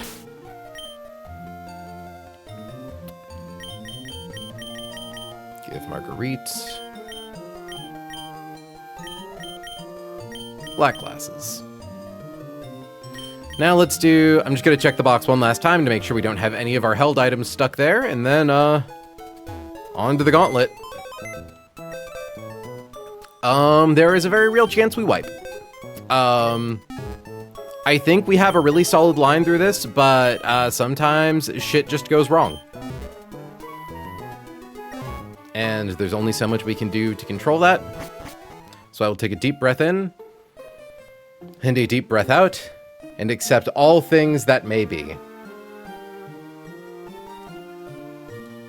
Thankfully, if Muck explodes turn 1 against Steelix, we live that every time.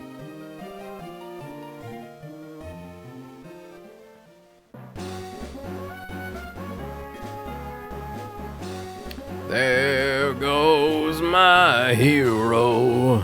Watch her as she goes. Okay, team. Once we step off that ledge, we don't stop until we're past Hector. I actually think we might be able to grab an item if we hop off here first, though. I think there's like a ground gem.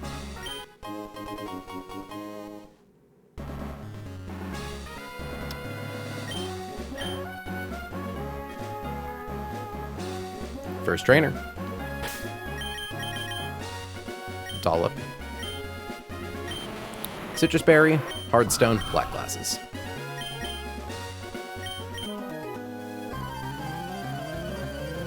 So, Steelix at most takes 59 damage from critical hit explosion.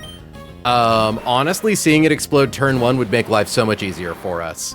We need to use Screech on it twice. If it doesn't explode, it is going to go for Fire Punch. We do not care if we get burned. The Dark Gem was back during the Ash Fields. Okay, Fire Punch number 1. We'd prefer to see no crit, no burn. Burn's unfortunate. It shouldn't be that big of an issue.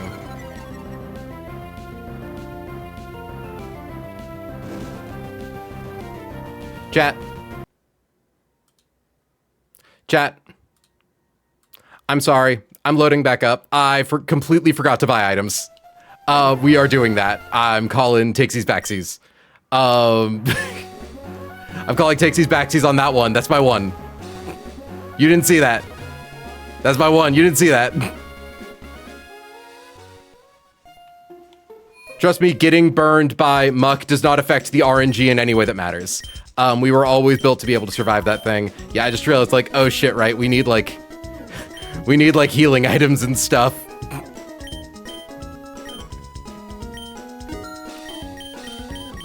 Yeah, so you didn't see any of that. See, this is why I have 60 potions by Roxanne. Volt Flare, you're so real for that. Volt Flare, no one has ever been more real in the history of time. Alright, chat, you didn't see that.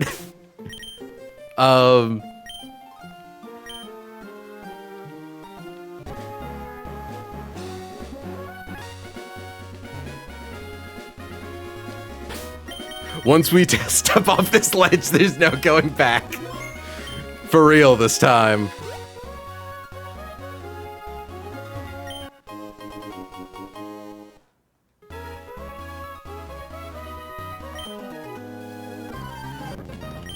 Okay. Sorry about that. We use Screech. He uses Fire Punch.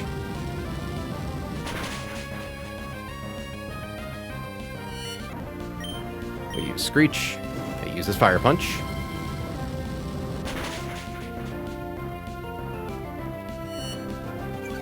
Okay.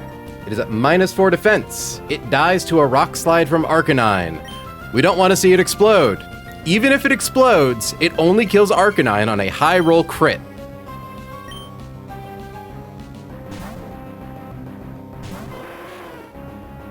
Fire Punch. Okay, we're good.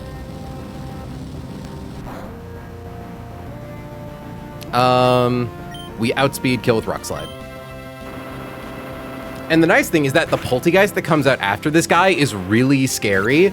We have the perfect answer for it, though, because it wants to set up Shell Smash and it has a white herb. Honchkrow has Sucker Punch. Honchkrow just swaps in on the turn. Poltegeist is either going to attack us with, like, Giga Drain or Shadow Ball, or it's going to use Shell Smash, and that's fine, because we always outspeed and KO it with Sucker Punch. So we swap to Marguerite.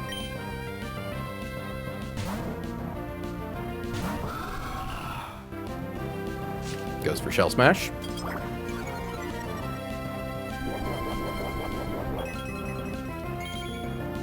White Herb stops its defense drop. It still loses its special defense. It's a funny interaction with White Herb. I believe White Orb is normally supposed to stop both of those stats from being dropped. Okay. It's now faster than us and does an insane amount of damage. We use Sucker Punch. Lamau. XD, even.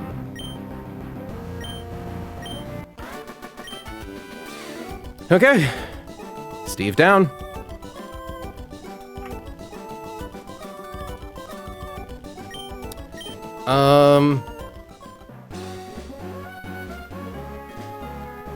This second fight is kinda spooks.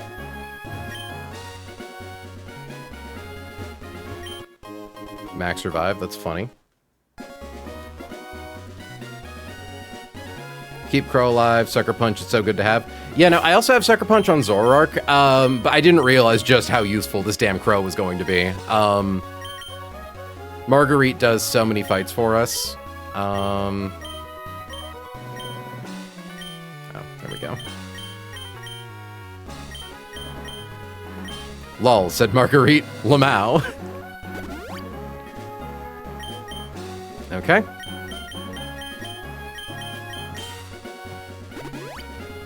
Heal that. Heal Hammy. So for this fight, we do want to consider giving our team good items. Arcanine. Damn, you do a lot with Flamethrower to this thing. That's kind of shocking. Okay. Roost, Protect, Earthquake. Yeah.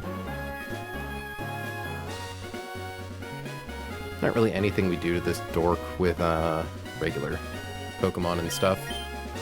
Oh, I just realized Dollop never used her Citrus Berry. Nice. Thankfully, Turtle... Oh yeah, Turtle's really good for this fight if something goes wrong with Roserade. So that's extra good.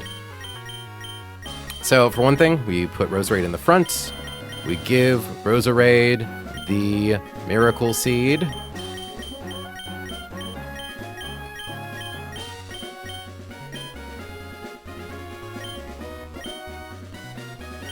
Hamilton can honestly keep the Hard Stone. Marguerite can keep the Black Glasses. Sucker Punch might come in clutch. Dollop can keep the Citrus Berry. Scalpel.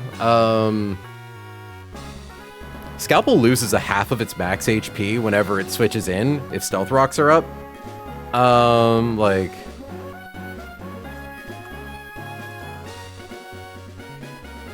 Yeah, if they are... Yeah, you lose half of your max HP rounded down based on the weakness to rock, ×4 respectively. Yeah, so it means that... I mean, if it uses Stealth Rock, we never need Scalpel.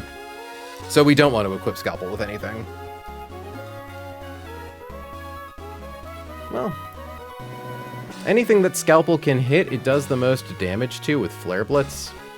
So maybe we can give Scalpel a Citrus Berry.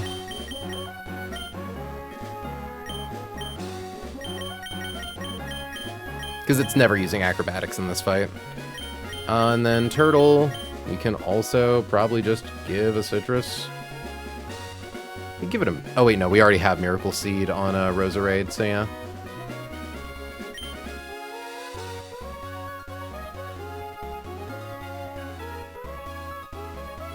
Actually, I'm going to give Turtle a Lepa Berry. Because if we use Torterra to fight Gliscor, theoretically we can PP stall out some Facades and Earthquakes. And like spam Giga Drain. Like we'll get more healing out of that Lepa Berry than we ever would. A Citrus Berry. Let's go. Hashtag my berries yum. Turtle.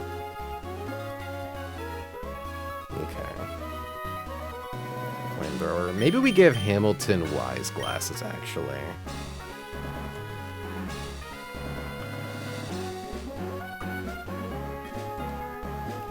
Wait. We do minimum 36%. 32.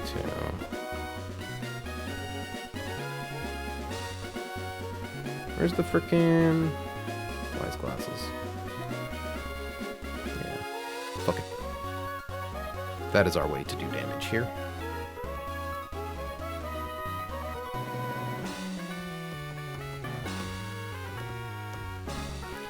Okay. We just have to hope the Steelix uses Stealth Rock turn 1. It's the one time in our lives where we're like, man, I really hope this Pokemon that has Stealth Rocks uses Stealth Rocks. That's not true. We actually normally rely on it. Because I believe if it's its first turn in combat... So, Stealth Rocks has a 75% chance to just always be used. To be a +9 usage priority. So that's 1 divided by 4 is 0.25. Multiply that by the odds that instead it sees highest damage, or highest damage move is +8 instead of +6, which is 0.2. Multiply that by 0.5 because it's a coin flip. So it's less than a 2% chance that it uses anything other than Stealth Rock's turn 1, which is good. This fight shouldn't be scary, but it can be.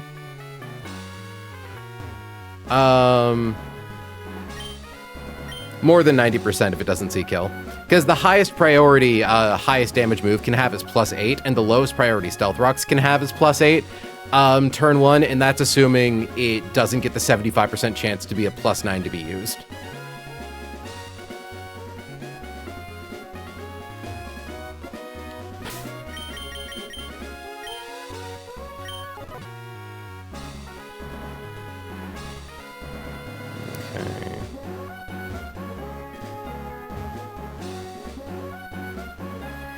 Okay.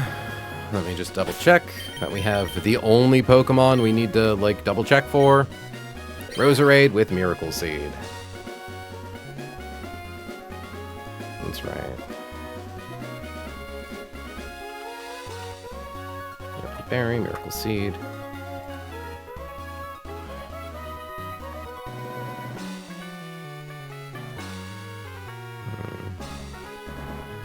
Or actually, do we want Citrus Berry? We want Citrus Berry over Miracle Seed. Yeah. Because... So the thing we're trying to avoid with Steelix here is we don't want to proc its Ayapapa Berry. It has Sturdy, so we can't one-hit KO it before it gets Rocks up.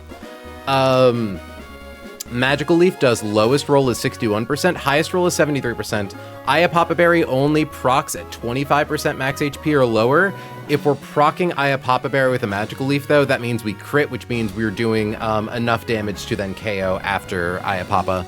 So Citrus Berry potentially protects from us getting Earthquaked turn 1. It means we can leave in Roserade and we just have to dodge a crit on Relicanth.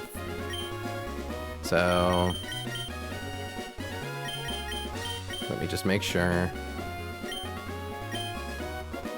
Yeah.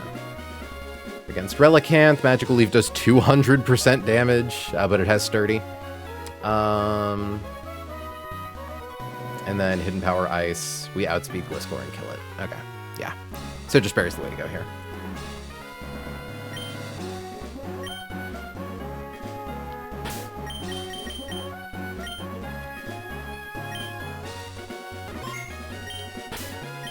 Triple checking.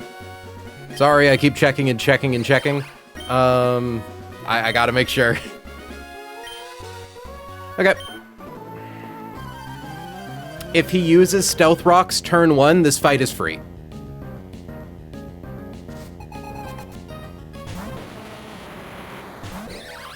We send in Roserade, we use Magical Leaf.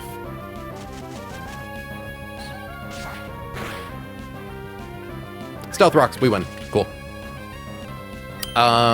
We KO with Magical Leaf. They just play down the line. I think they don't play down the line. Technically, Relicanth comes in next because of Sturdy. It sees that it doesn't get one-hit KO'd. Yep. Highest damaging move on Relicanth is Stone Edge. If it crits, it does a max of 127 damage. It has sturdy, so we can't... Ooh, hold on a second. You could drop to 1 HP. No, you would never go for rock polish because you're outsped 2 at KO'd, I think. Okay, so I haven't actually considered the possibility of what if this thing uses rock polish into flail. So we're going to be smart about this because we can't one-hit KO it. I'm going to use hidden power ice to break its sturdy, and then we kill it with magic because it has flail, and it's possible it uses rock polish turn 1, and then like hits us back with a massive flail. And if that crits, that would kill us. So we'll use HP ice.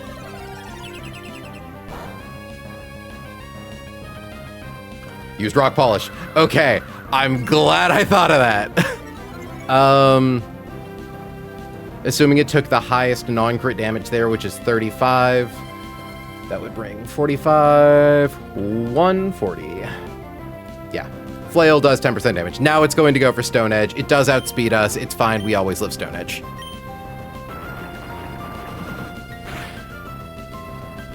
Procs our citrus.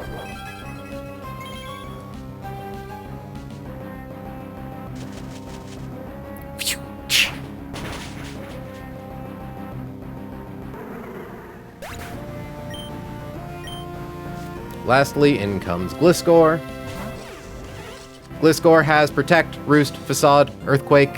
We outspeed it, always KO with Hidden Power Ice. It might use Protect turn 1, so that way it procs its Toxic Orb, but I don't think it'll do that. I think it'll just try to go for an attack, and we kill it. Yeah. Its ability is Poison Heal, so if it becomes poisoned or toxic, it heals every turn instead of takes damage. Okay. That's the second scariest fight we have to use Roserade for.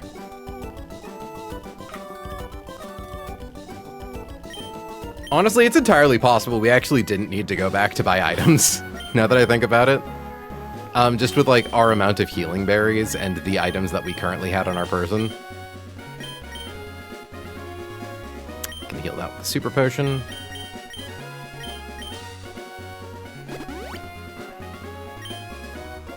So, next up is Hiker Lenny. So this is the fight that's really scary for Roserade, because we just kind of have to deal with a Cradily being a little weird.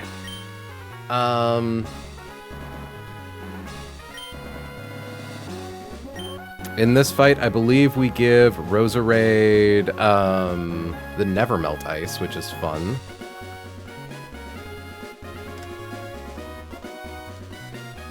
I'm glad I remembered that, because I didn't think to write it down.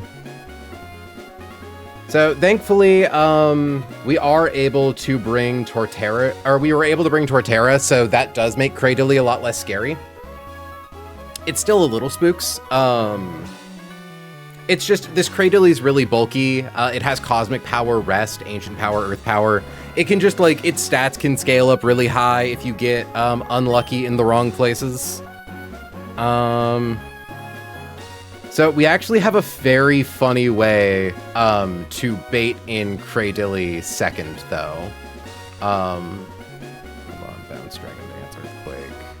Yeah, you get your shit rocked by Torterra. So we are going to equip Arcanine with a Cherry Berry.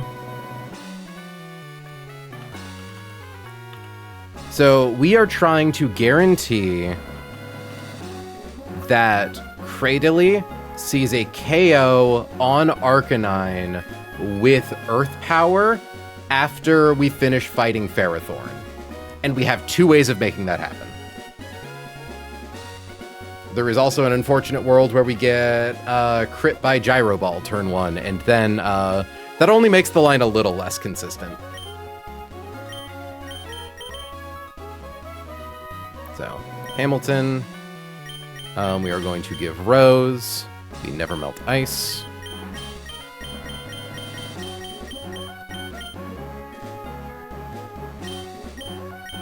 I did give you the thing, right? No, I didn't.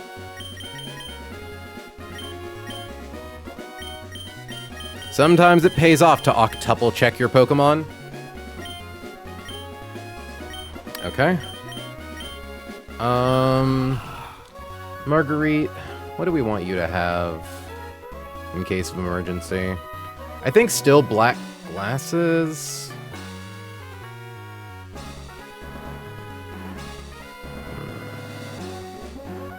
If you get crit by Ancient Power, there's not a lot of rolls that fuck you up. Yeah, no, we leave on black glasses. Oh yeah, Cradily also has like leftovers. Just everything about it is built to fuck up your day. Earth Power does a lot of damage. I think we just give Dollop a Citrus Berry. So that way Dollop could potentially swap in and get off a Screech if it needs to. Scalpel does more damage with Flare Blitz than Acrobatics. We're never sending in Scalpel. Scalpel always dies.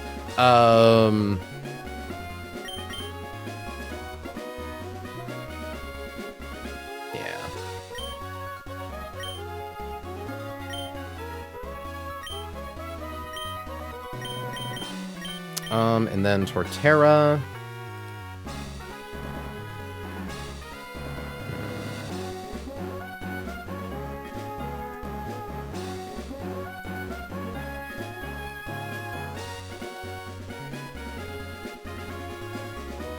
Yeah, we could give Torterra a Cherry Berry in case of Wish Cash. Yeah. Give Torterra Cherry Berry. I took Wish on Musharna. Well, I hope Wish on Musharna pays you dividends. So yeah, this fight can get a little out of control if Cradily gets, like, some really, like, spooky rolls. But as long as Cradily doesn't get, like, fucko mode, we should win. Cherry Berry, Never Melt Ice, Black Glasses, Citrus Berry, no held item Cherry Berry. So I'm just making sure, Resurrect, you one-hit KO this thing easy. Oblivious Power Herb, you outspeed. Nice, nice, nice.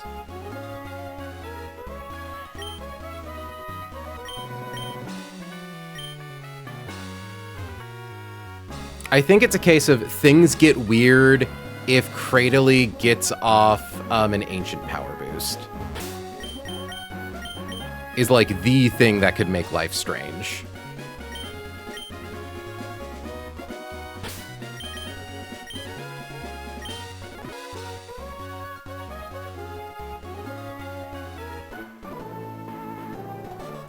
Okay. So, this is Hiker Lenny. This is probably the second scariest fight next to the last one. After this point.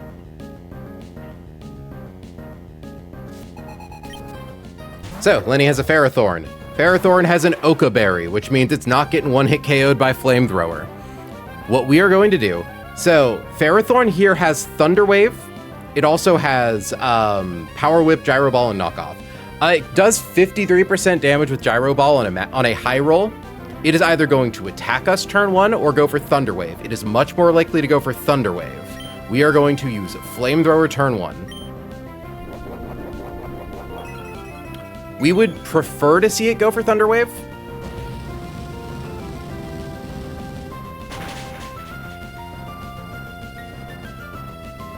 Okay. Gyro Ball. Okay, no crit. Okay, that's fine. Cradily against Arcanine does not see a KO with Ancient Power, does see a KO with Earth Power. So that's good at least. If it had gone for Thunder Wave turn 1, we would have weakened it with Flamethrower and then hit it with Close Combat to secure KO. By dropping our own defense and taking a little bit of chip from Iron Barbs, it would guarantee specifically getting or showing kill to Cradily on Earth Power. Okay, but we are faster than it. It can't get us now, so we are just going to go for Flamethrower.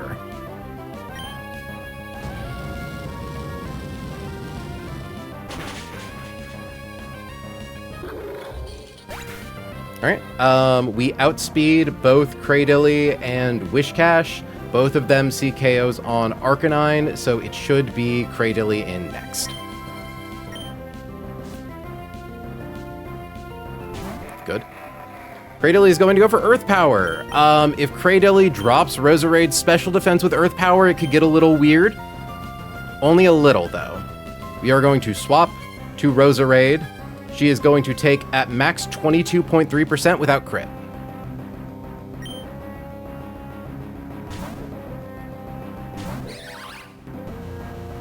We want to see no stat drop.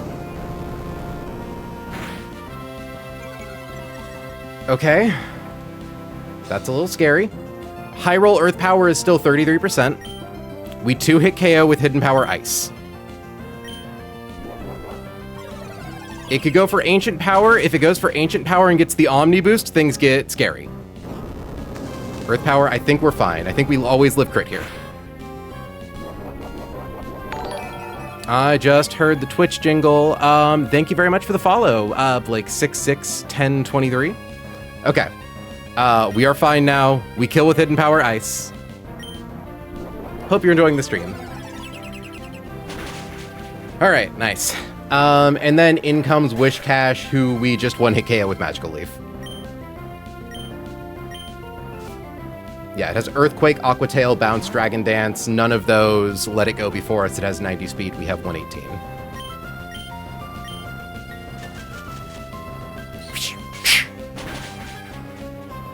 Okay. I think this is one of the most inconsistent parts of the Gauntlet taken care of. The next fight only has 2 Pokemon, and it is still incredibly scary. So that's funny. Lol, Witchcash. Okay. So for this fight, it is Scalpel's debut. And it is Turtle's debut.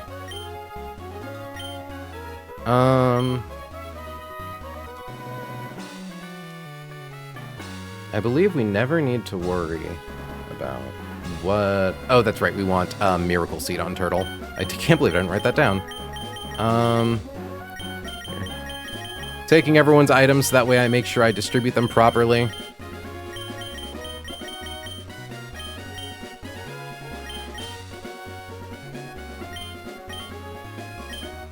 Okay. We're doing good. I've definitely gotten a little shaken with some of the spooky RNG we've seen today, but thankfully we have managed to steer around it. We have played a pretty solid game today. So fingers crossed we can keep that going for a little bit longer. Okay, everyone is healed to full. Talonflame does the thing where it doesn't hold Muscle Band. There we go. That being said, chat, I do kind of need to pee, so I might take a second to run to the restroom and go do that. I will be right back. Give me just a couple of minutes.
All right, chat.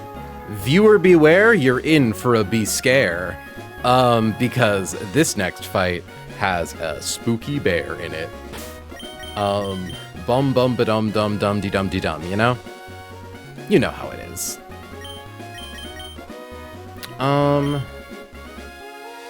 Hamilton against this guy. Against base. 140 retaliate. Crit. Yeah, give Hamilton a citrus berry just in case.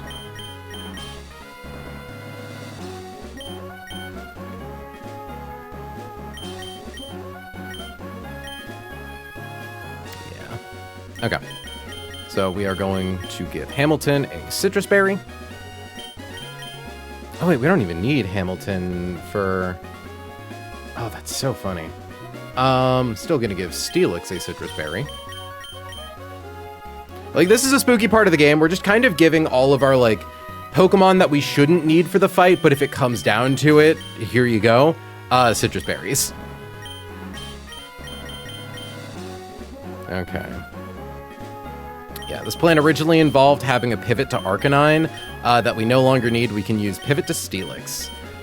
This whole thing was originally calced using Nidoking as our first Pokemon, but then we decided to go for Steelix instead because, while it is maybe a little less consistent at the start of the Gauntlet, it's really helpful for the final battle. And not necessary for the final battle if something went horribly wrong with that muck.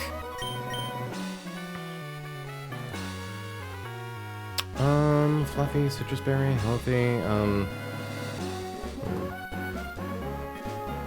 yeah, in theory, citrus berry on Roserade maybe lets this thing get off of Toxic. So I'm pretty sure this fight is, like, functionally mathematically perfect. There are very few. I think I'm gonna go now. It was lovely being here. Thank you as always for hanging out, Rose. Your presence is greatly appreciated. Yeah, we just give everyone a citrus berry. Except for Scalpel. And Turtle. Turtle, you have the Miracle Seed. So there is a small issue of Beware has an overlapping roll on Torterra. The highest roll of Body Slam and the lowest roll of Hammer Arm on this Hammer Arm are the same. So there is a 1 in 512 chance that it goes for Body Slam over Hammer Arm, and then a 30% chance if it goes for Body Slam that Body Slam could paralyze us. Pretty unlikely, but there is a chance that the fight could go to hell like that. Miracle Seed.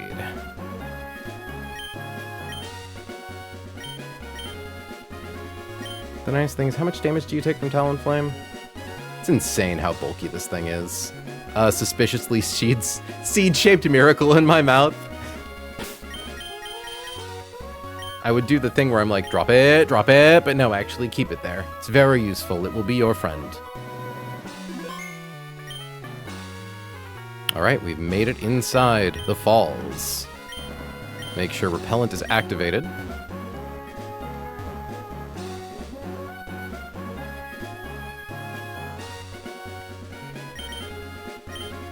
Welcome to Meteor Falls.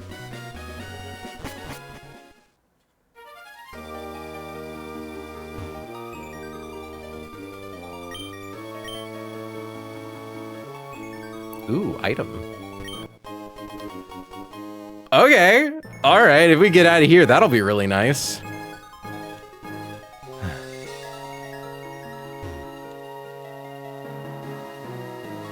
Ooh, and there's a Mega Stone down there that obviously we can't access. So, funny enough, there are grunts here. We can't actually, I don't believe we actually fight them. I believe this is a cutscene. Meteorite, that thing in Mount Chimney, well, yeah. Badly mistake if you think you have your way with the world, yeah. In come Team Aqua to fight off Team Magma.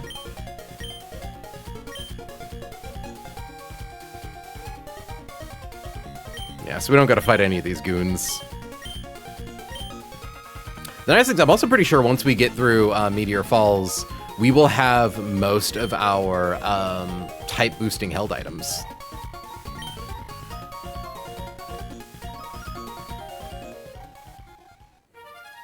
Well, that just happened.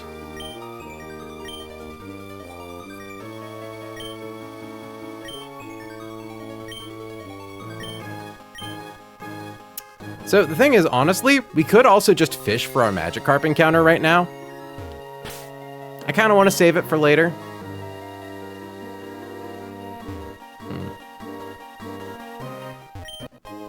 Steel gem. We love to see that.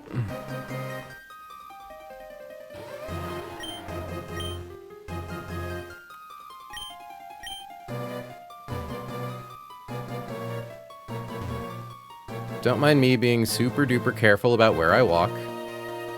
I want to make sure I don't accidentally do a fucky wucky ooh woo.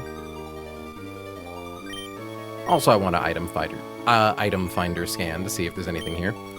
Wow, you don't even stay in Meteor Falls like at all.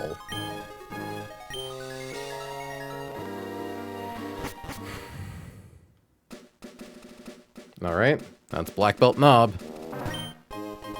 Speaking of black belts,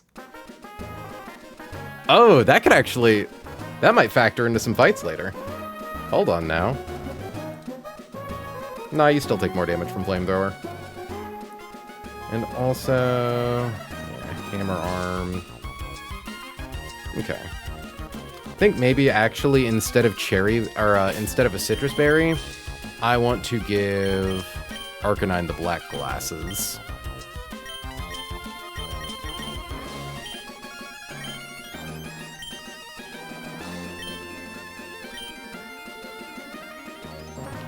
Okay, just checking my team. Scalpel's in front, no held item. Let's do this. Say hello to Black Belt Knob. He's got two Pokemon, a Mighty Mean Mienshao and a Beware. Thankfully we outspeed the Mienshao and one-hit KO it with Acrobatics. It has Inner Focus and a Life Orb. It does a lot of damage with Stone Edge. Got high jump kick. So this is actually a 1v6. In comes Beware.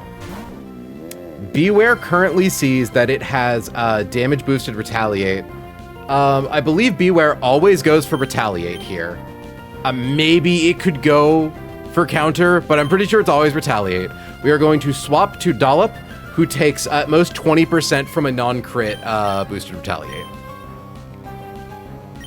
This is just so that way Torterra doesn't have to take boosted Retaliate. Counter. Okay. So there's also a reason we're fighting this thing with Torterra, and that's because it has Counter, and Counter's a scary move. Thankfully, it no longer has the damage boost on Retaliate that is only active the turn after the previous Pokemon was in. It now sees that its highest damaging move into Steelix is Hammer Arm. Hammer Arm does 47% to Torterra, but it makes Beware slower than us. I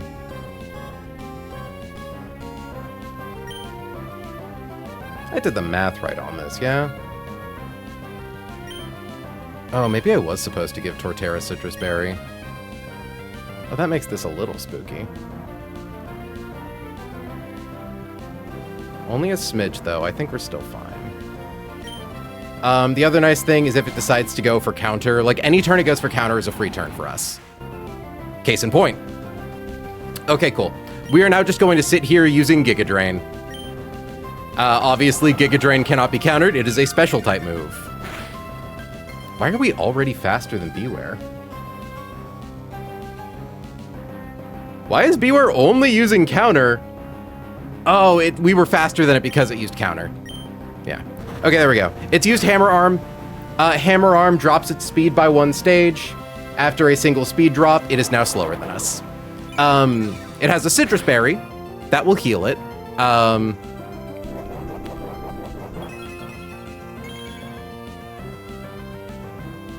Yeah, we just use like Giga Drain. Again, Hammer Arm, like we can't be crit. Hammer Arm does less than 50% of our max HP. Now that it's slower than us, we can use Synthesis and whatnot. It went for counter that turn. Sweet. I was not expecting it to get this greedy with counter. That makes this so much nice. Oh, hammer arm. That's right. It was just slower than us. Highest roll on hammer arm is 84. Not that that would do anything. We get it with Giga. Okay.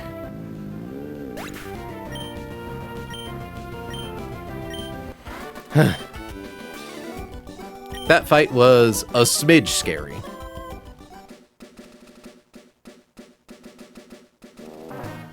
And next up is Battle Girl Cindy, who is thankfully, I believe, a nice reprieve.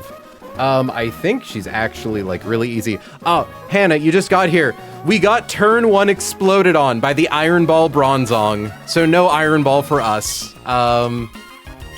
Sad about that.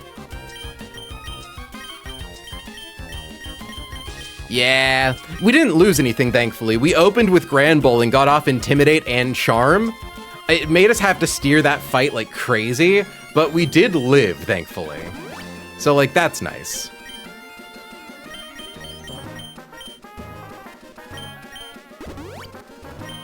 But yeah. Okay.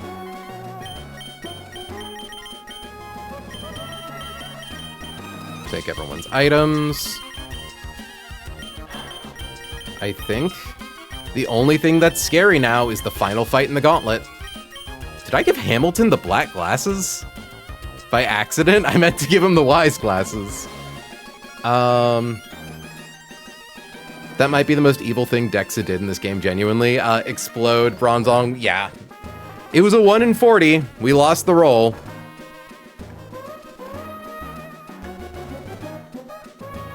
It's fine. We have a lot of good Pokemon. We'll just have to, like, learn to deal with it.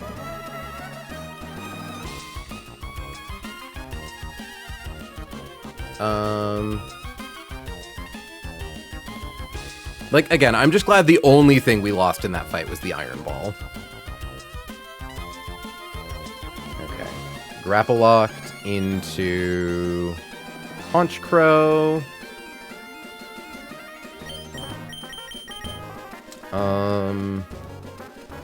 Let's see, is that it gets outsped? Yeah. I think this fight is perfectly consistent. Get Scalpel up there second. We get Hamilton. Because Hamilton does not take a lot of damage from Triple Axle.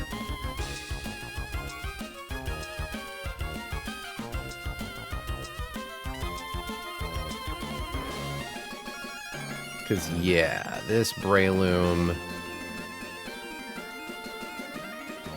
I suppose, Hannah, I should ask a question. Oh no, Mitmouse, the no in all caps was in response to us losing the Iron Ball earlier because Bronzong wanted to blow up turn 1.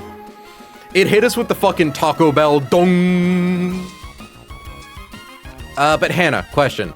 The AI doesn't calc switch-ins. Like, if it has a Pokemon that has Guts and is holding a Flame Orb, it doesn't count the switch-in as already being Guts burned, right? I need that to be part of my calculations later for when we have to deal with the Zangoose on Collector, what's his name? Collector Hector.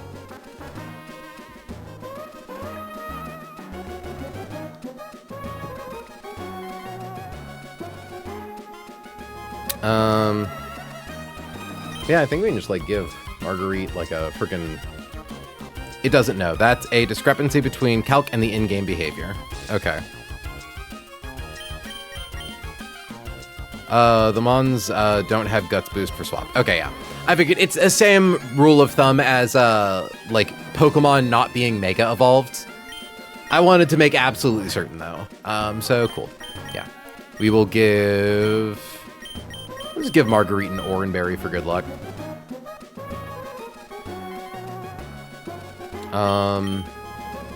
So yeah, Marguerite KOs Grapple Locked with Brave Bird and outspeeds. Breloom will not see a KO onto anything, and we'll see that it gets one hit KO'd by Brave Bird. So they will instead send in Hitmontop, who outspeeds and KOs with Triple Axle Fast kill triple axle means it'll use that over fake out, but honestly, going for fake out would be fine. We swap into Arcanine, who takes triple axle beautifully, and then always baits Mach Punch. I don't even think we need to give Hamilton an item. We will give it an Oranberry just in case.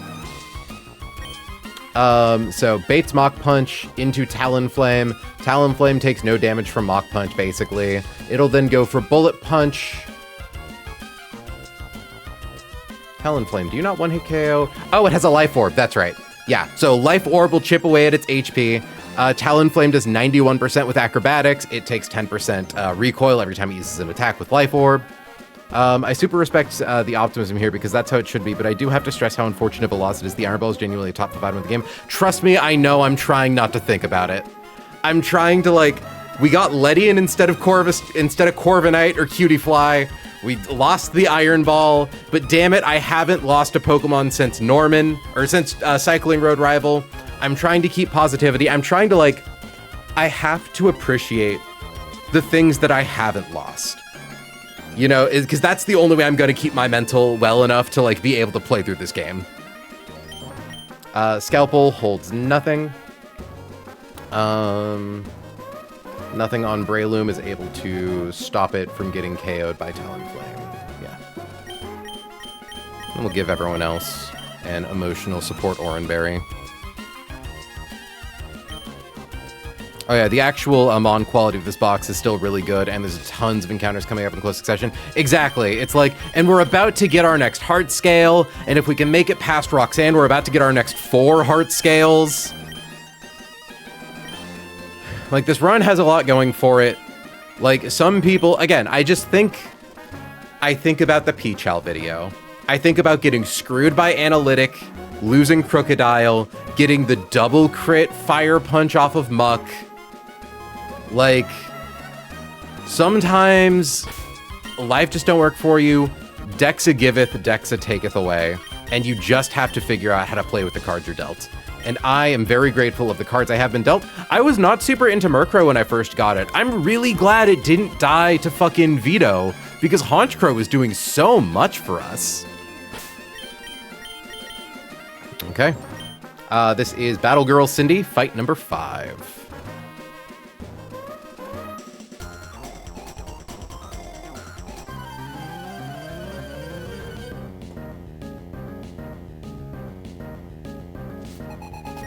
Battle Girl Cindy is going to open with Grapple-Locked. Grapple-Lock has Drain Punch, Skitter Smack, Protect, and Octolock. It has Limber and Leftovers. Thankfully, April with a lot of tildes. What did I do wrong? You got a Bink? Oh, you got a Bink! So, thankfully, Marguerite just one-hit KOs Grapple-Locked with Brave Bird.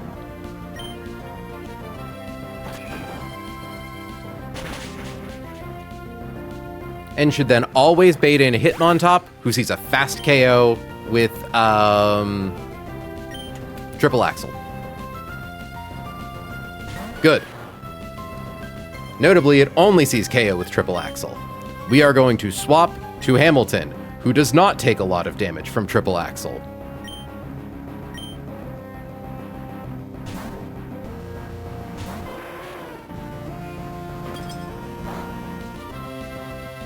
Owie.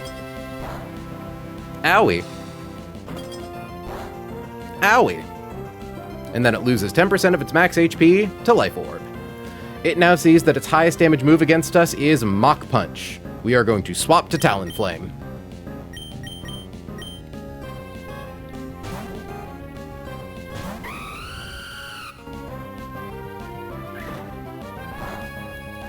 Love to see a Flame Body proc, just for old time's sake. Scalpel, my baby! Yeah, so it's definitely dying to Acrobatics, and all of its attacks do less damage. It's probably going to go for Mach Punch. That won't change anything. Yeah.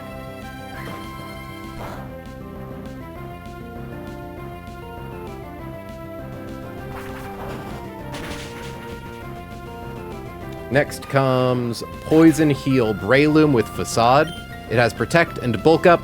Doesn't matter, it dies to Acrobatics. It's slower than us.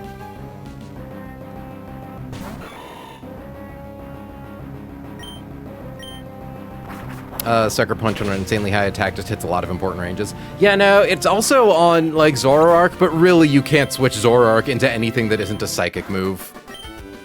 Which is tragic. I really wanted Zoroark to be good, but it really isn't. Okay. Fight 1. 2 more to go.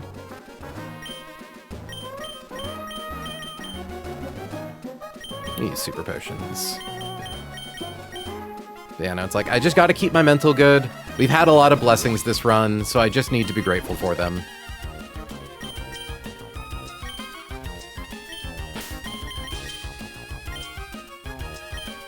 And also, like, we're getting so many good items now.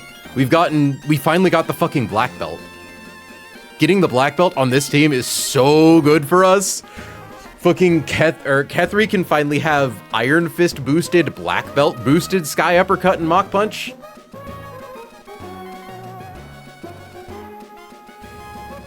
Just gotta make it out of here.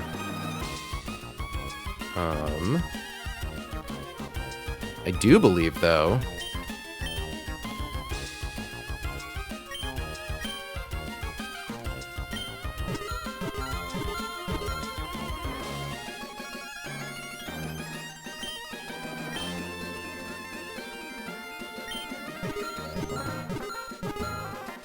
Chat.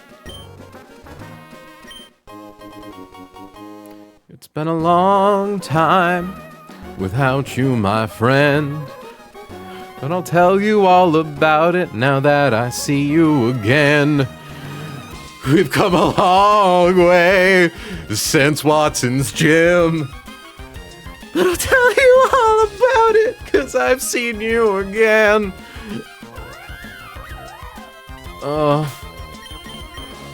The low punny cheer for me. They cheer and they hoot and they holler. We're gonna explode Mr. Rhymes' penis. It's gonna be really funny. I think. Ooh, we get to use Flare Blitz on Talonflame. You gonna what now?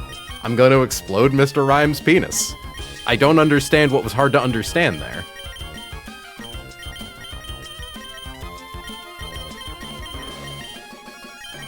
What are you, stupid? Yeah. Explode his peanuts. Because yeah, Talonflame with Muscle Band, always one-hit KOs with Flare Blitz.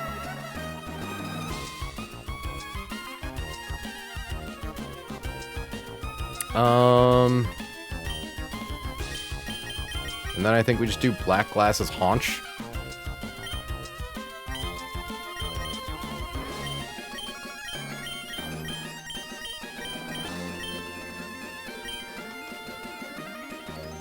Okay. And like, yeah, just fucking Haunch Grow. How much damage do you do to this fucking Cophagrigus? Insane amounts. You do insane amounts of damage. Yeah, and then with Black Glasses, even after it's not holding an item, you 2-hit KO.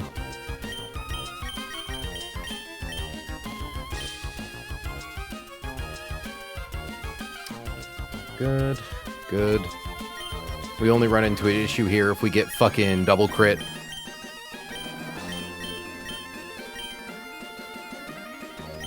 Like, truly the name of the game is just giving our guys moves that let them do damage.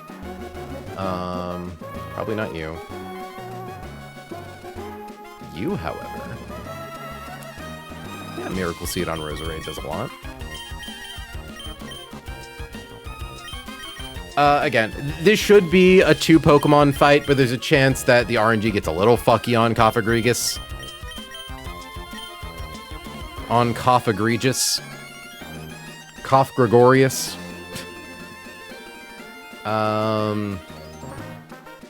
Give you Soft Sand. Oh, that is with Soft Sand. Ugh. Body, Rest Will-O-Wisp. Give you a Rostberry?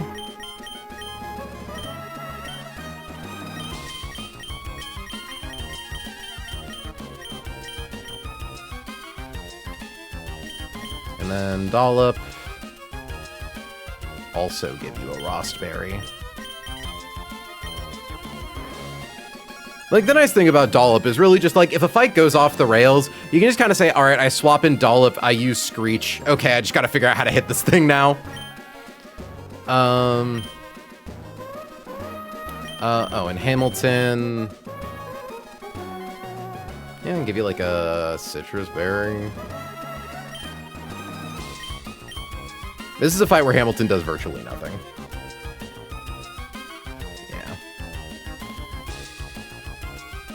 Mr. Rhymes got too much sauce for him.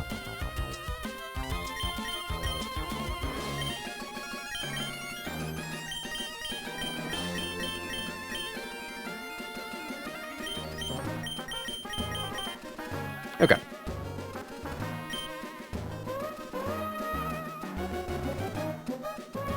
I'm just checking something. Good.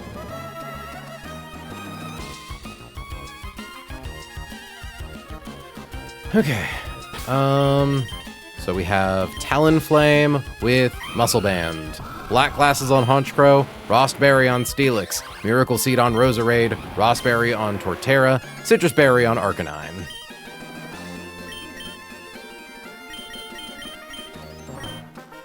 This is the second to final fight of the Gauntlet.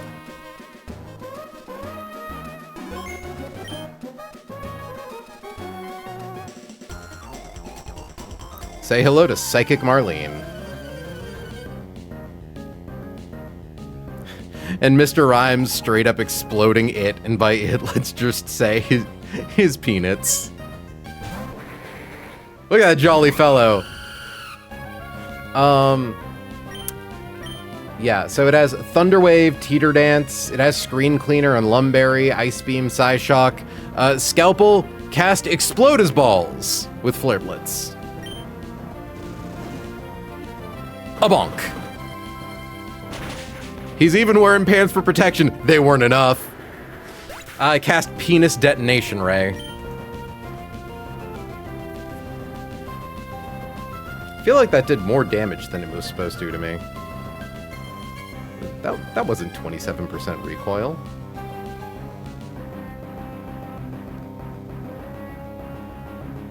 Is the recoil from Flare Blitz? Can it go over their max HP? Hold on a second. I'm curious about something. Flare Blitz, are you a 50% or you are a 33%? 30% of the HP lost by the target. Okay, which is 161 divided by 3 is 53. No, that did the right amount of damage. So then why does it say 27.4 to 27.4 recoil damage? What's 154 times 27.4? Oops, I meant to do 154 times 0.274. 42. Yeah, weird. I mean, it's fine. It truly does not change anything. I'm just a little confused by it. Okay.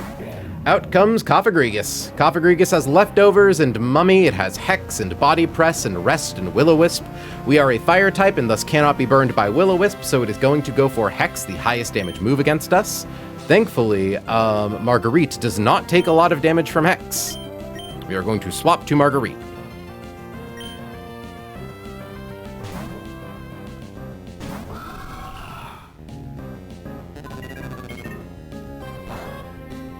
No crit?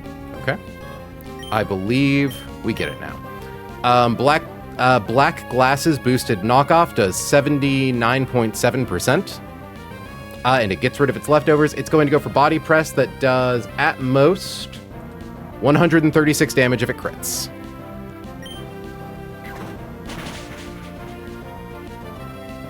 Ooh, that was a high roll knockoff.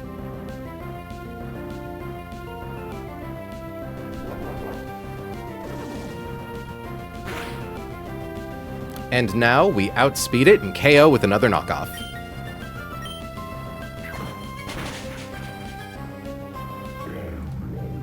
One trainer left. Collector Hector. Funny enough, the thing that we find to be the scariest on his team is not his demon Durant, it is his Zangoose.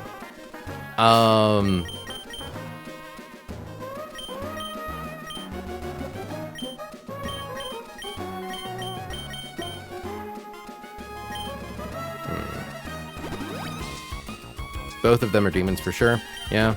But I think we have... So the thing is, we don't have a perfectly consistent line, but Dollop takes almost 0 damage from Durant, and we're just kind of hoping we can use Screech and, like, Stomping Tantrum twice. Truly, it is that simple.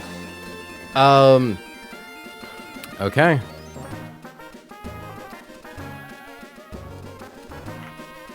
Collector Hector. We want to open... Oh yeah, we are also going to actually pre-damage Marguerite. I am justifying this as Marguerite has Brave Bird. We have a fishable water encounter nearby. We could spam Brave Bird to knock down our HP, heal back up with like potions and orange berries to get back up to the exact HP value that we want.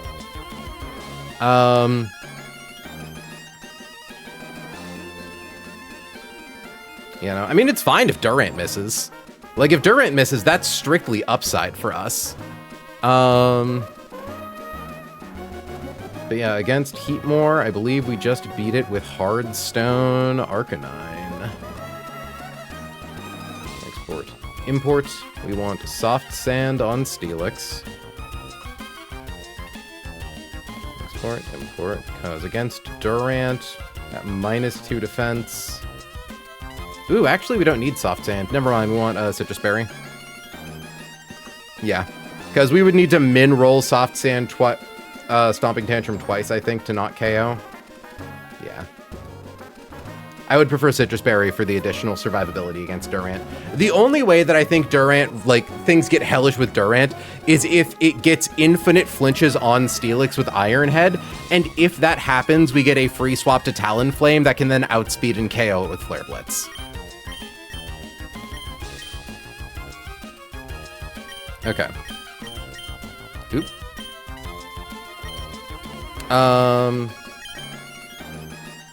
We want Haunchcrow equipped with black glasses.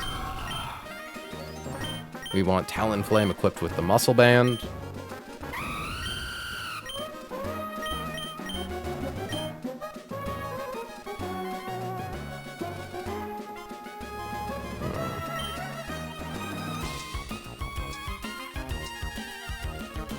Ooh, hold on. I need to make sure I actually figured out. When you're just sending a 1v1, like Steelix, yeah, but if, say, your plan needed the damage from the swap into a resist move to then prevent Hone Claws as it misses so scary. Oh, yeah. Zangoose has CC. Zangoose does have CC.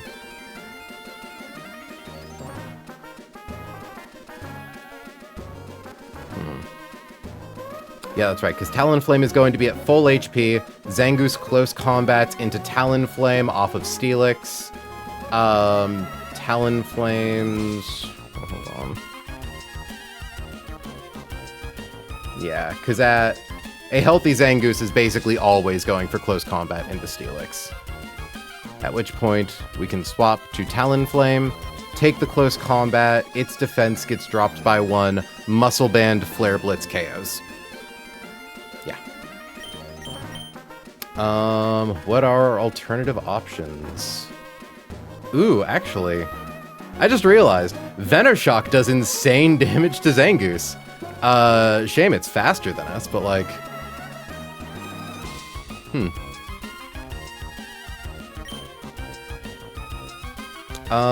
give Turtle Citrus Berry.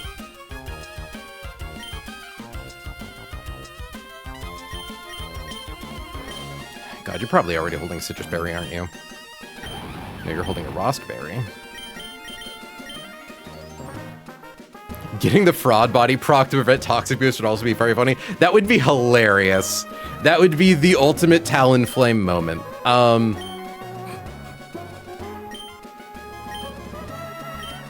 I think that's like the Zangoose equivalent of orgasm denial. Oh, it's funny how you thought you were gonna get to do that. No. Okay. Hamilton, we are giving Hardstone. He probably already has Hardstone. He doesn't. Okay. Slowbro. That's right. For Slowbro, we do swap to Roserade for the Surf. That's right. So we want to make sure that we bait Rock Slide on Durant. Durant. Yeah. So again, we are able to pre-damage Honchkrow via using Brave Bird against wild Pokemon that we could fish up. So I'm going to set Honchkrow's HP to 150.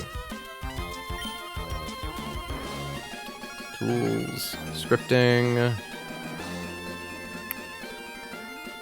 free damage, slot 3, I think. Slot 4. 2, 150.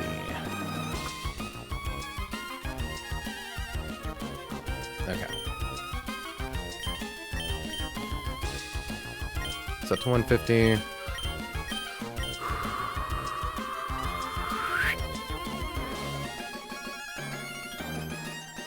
Okay. You have black glasses. This is so that way you can one-hit KO Slowking with knockoff. And then Durant always sees KOing you with Rock Slide, which means we get a basically free swap into Steelix.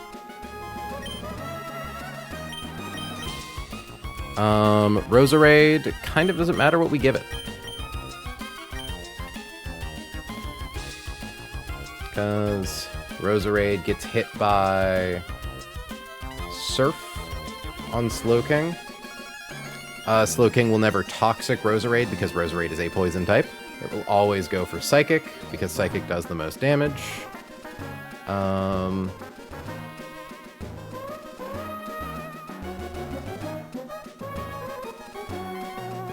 Okay.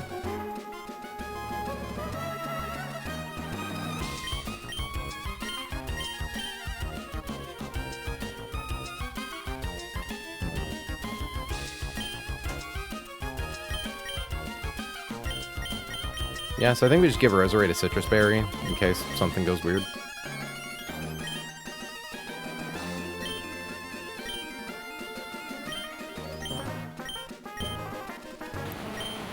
Oop. Give you a Citrus.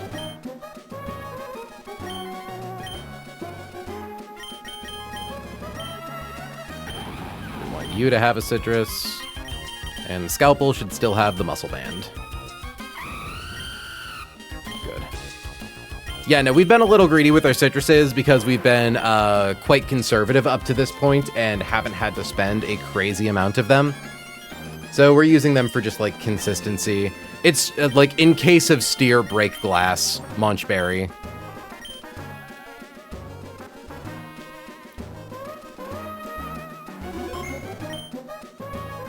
Okay, team.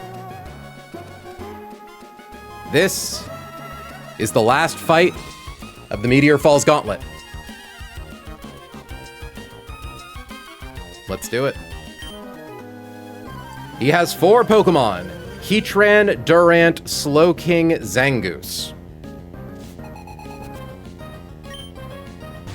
Out comes Heatmore. Did I say Heatran? I meant Heatmore. Thanks to Hardstone, we always one-hit KO and outspeed this thing with Rock Slide.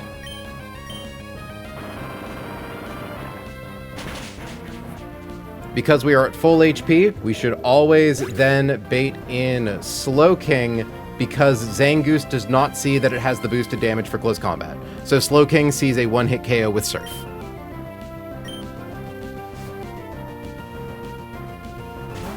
Good. We are going to swap to Roserade, who does not take a lot of damage from Surf.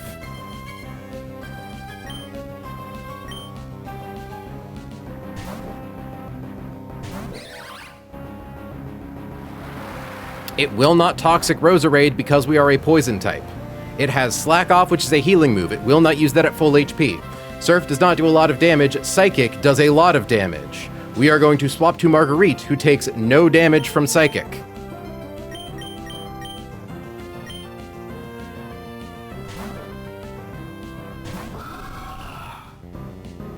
Good. We outspeed Slow King. We one-hit KO it with Knockoff. Because of our current HP, Durant always sees a KO on Marguerite with Rock Slide and only Rock Slide. It is notably a fast kill.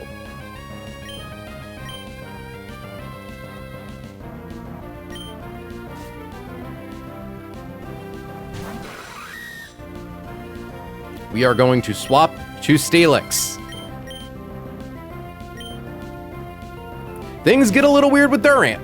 I'll be honest. It goes for Rock Slide. Misses. Cool. As much HP on Steelix as possible is great. It could go for Hone Claws, or it could go for Iron Head or X Scissor. I think it's most likely to go for Hone Claws, so we are going to use Screech. I didn't even consider that we've been needing to use, like, PP restoring items.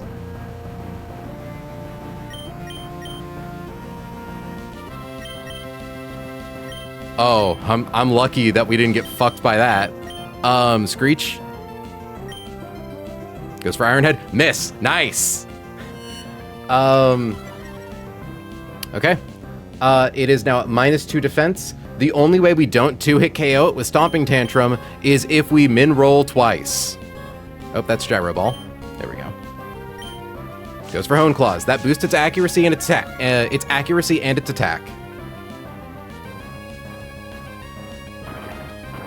High roll Iron Head does 20% to Steelix.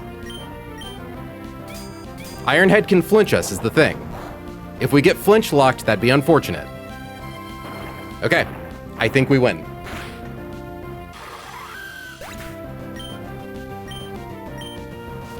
Because Dollop is not statused, there is no reason that Zangoose would use Detect turn 1. It will always go for highest damage move, in this case, Close Combat.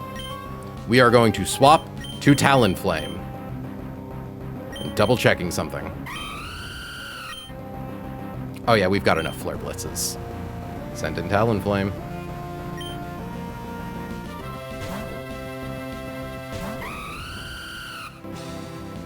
And that, friends,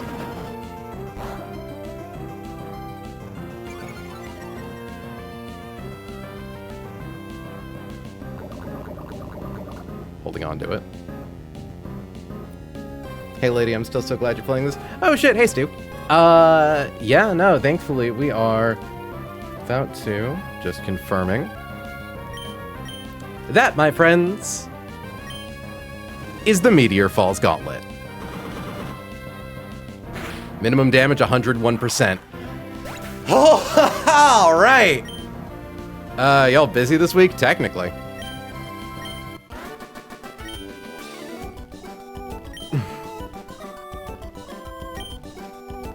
We made it. Oh my god, we made it past the fucking gauntlet. Oh my fucking god. All right, fingers crossed on a big roll. 27, nice! Highest possible yield for a citrus berry tree is 36, minimum is 16.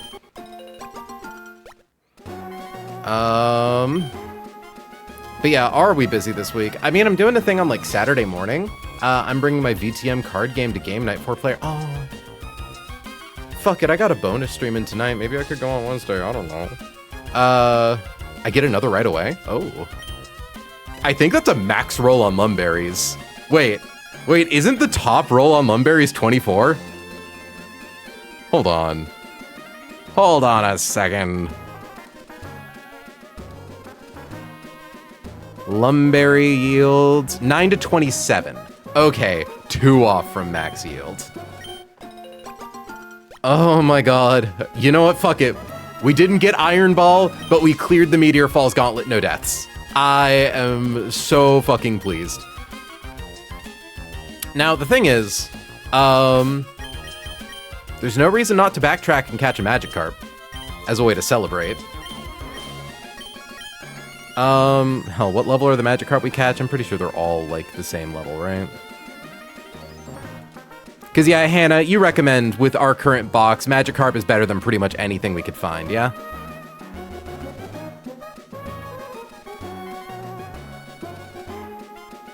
Mirage Tower, Meteor Falls. Okay, they're all level 5 to 40. But I don't think they actually have moves.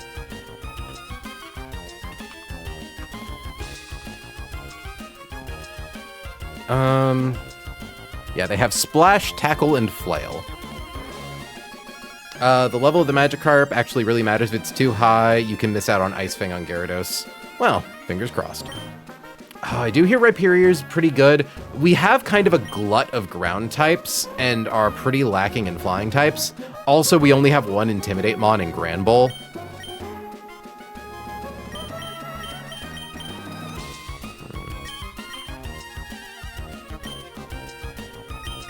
Here, we can just send in Torterra.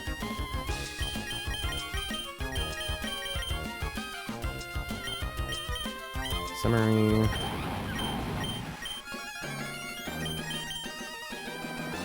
But Gyarados is just such a huge guaranteed value. Yeah, no, it's like, I'm choosing to take the advice of my constituents. Much as I would love, like, because if I'm correct, isn't Lairon one of the encounters?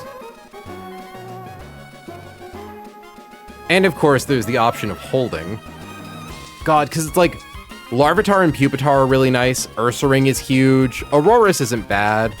Mammothswine, I don't know about. Gigalith, I don't know about. Donphan would be good. Aggron, Rhydon. Oh, God. Aggron and Rhydon would be so nice, though. We immediately get... For Bridge Survival, Intim Shell Armor. Oh, okay. I'm sure you're right. I'm sure that Magikarp is my best get here. But I'm so greeted by Aggron. It seems like such a good pull.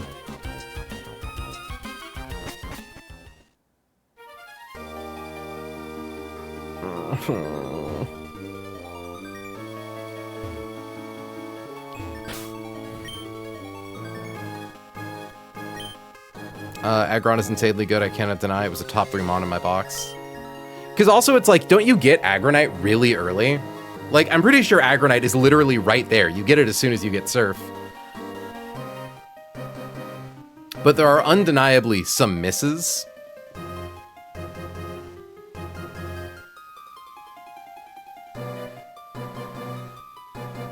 Correct, it's like frame 1 after Flannery.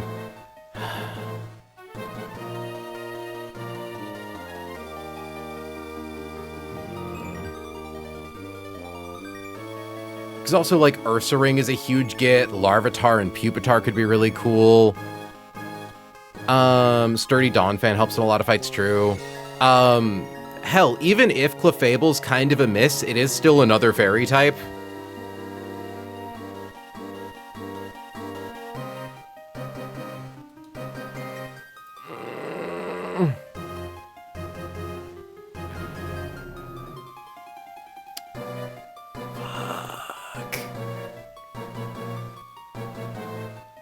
IDK if it's needed for her box is the thing. Water flying with those stats is just really good and unique. Hannah, I'm going to trust you. You're probably right. I have my big bulky steel type in Steelix. It's just a shame I don't get its Mega Stone until Space Center. Yeah. We use Super Rod. Let's see a low-level Magikarp. 23.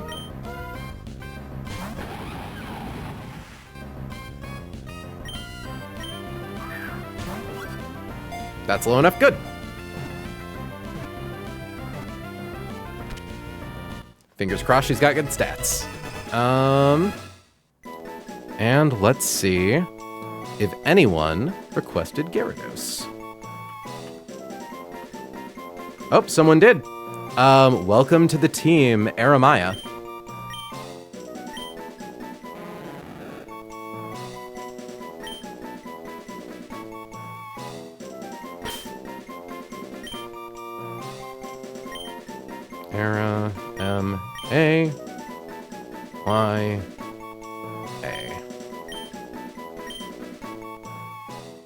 Okay. Let's get the fuck out of here.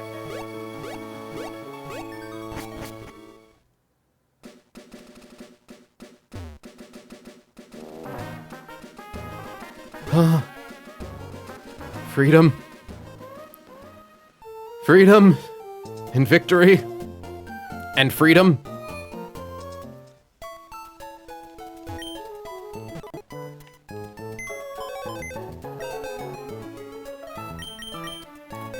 Fingers crossed for insane stats. Adamant! Yo! Baby! Oh, we needed that! Oh, we needed that! Oh my god, 29 attack IV Adamant Magikarp. Chat, our days of rolling 0 attack IV Lucario, 3 special attack IV Roserade, 6 attack IV Arcanine.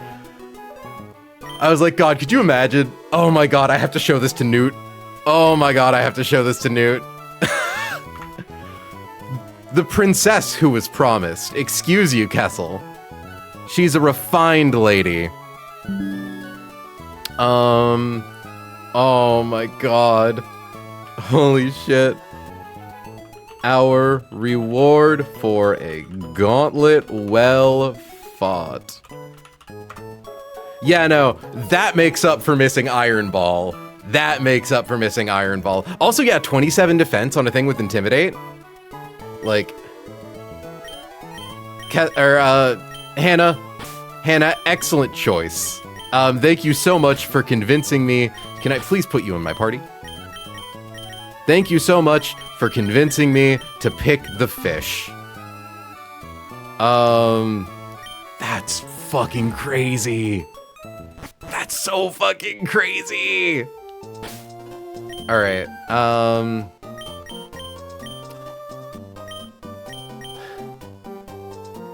we level you up. Also, do we keep Flail on this thing? I'm kind of wondering if Flail is a worthwhile move to keep on Gyarados. On an Intimon, yeah, defense is really nice. I wish Spadef was a little higher because this guy swaps on a ton of special moves with 900 base stats. But good lord, it's amazing. I was going to say, bakers and choosers and all that.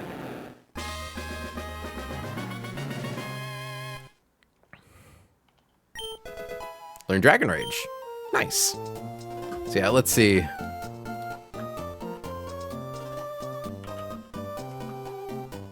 Gyarados can learn Power Whip. That's funny as fuck. Oh yeah, it gets Ice Fang at 28. We barely got one at a low enough level.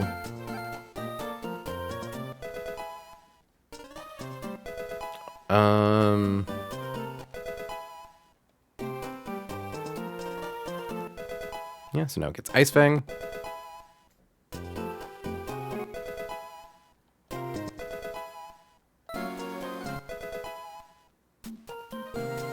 Oh, I think I fucked up. I actually don't think mine gets Flail. I think I was supposed to... Oh, you only get Flail if you keep it until level 30. Not worth. It gets Scale Shot at 66, yeah. We take Surf over Splash.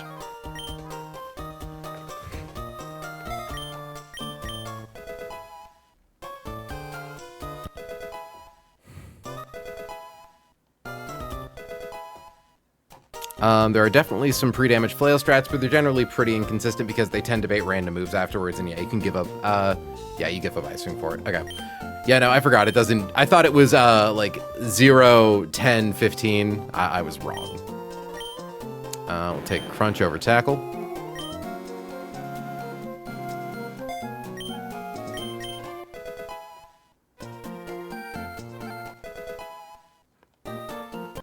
I assume we don't want Takedown, Hannah. Ooh, we get Ice Beam? Kind of a shame. This thing gets so many special moves. I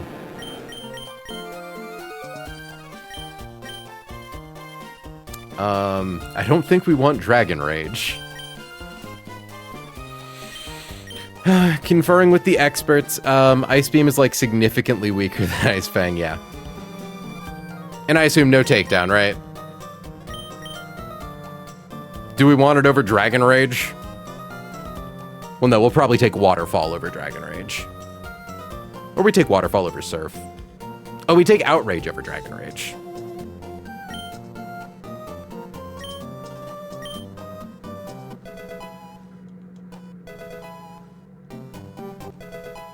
Yeah, so we're not going to bother learning Ice Beam. Yeah, 125 attack versus 60 special attack. LOL, yeah, it doesn't really matter. More moves are coming. Okay.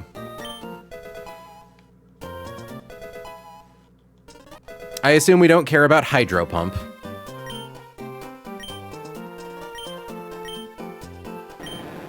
Because we're just going to have Waterfall, and Waterfall does way more damage than it.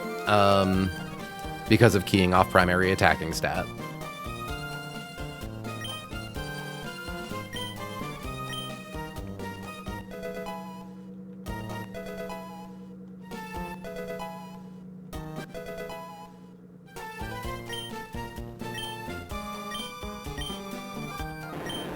$80 base power, let's go.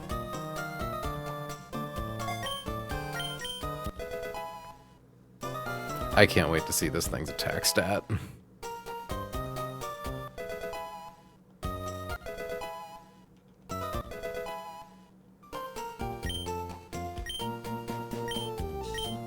Outrage.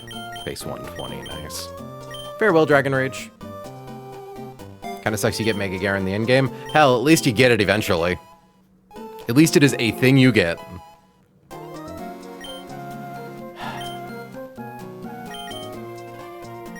This is so cool. 170 attack. I think that is by far the highest attack stat on our team. Also, not a bad speed stat. 18 is middle of the road, obviously more speed the better, but like, not terrible.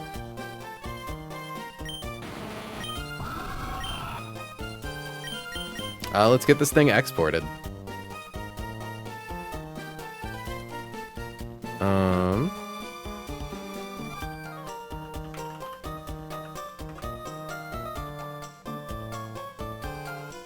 Oh wait, gotta organize its moves first.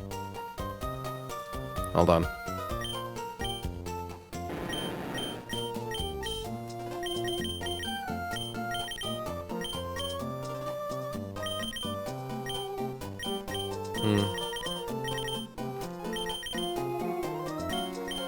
I don't know how I like these the most.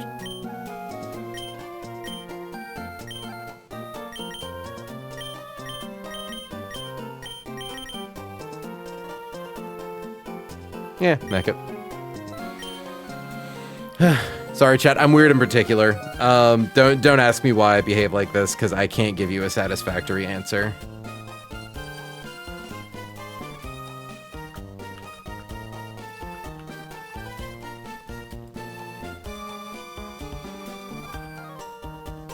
Base 170 attack. Do we have anything that compares to that attack stat? Like on any of our guys, physical or special? Like, Arcanine is 132, Roserade is 145, or 141 special attack, Honchcrow's 148, Steelix gets up there with defense, Talonflame is 106, Torterra 139, definitely not our Exca. Oh, okay, 140. No, we have a minus attack nature Excadrill. We have possibly the worst Excadrill you could roll. Bad speed, 11 attack IV, minus attack nature. Nothing on Seismitoad, not Goss, not Kingdra, not Electros, not Sawsbuck or Flygon or Gorbis. Walrein. Ledian, bad attack, who would have guessed? Yeah, there is nothing on our team that hits as hard as Gyarados. Well, okay. Technically, Black Belt Iron Fist boosted, like, punching moves on Hitmonchan might match it, but... yeah, it wins by a fucking country mile. Hannah, are we able to get our next encounter? Or are there fights? Like, are we able to just go straight into it? Because if so, I might just want to go and run those real quick. Or just, like, the next one. You are in Citrus right now. Oh, that's right. Where do I go for that? Repeat ball is funny. I currently have 10 timer balls. I'm stocking up on potions because they're the most cost-effective form of healing.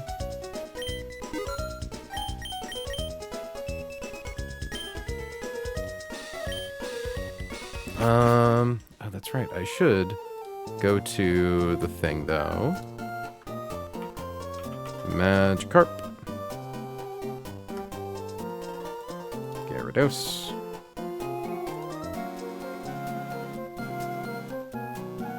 Chalk off the Meteor Falls encounters.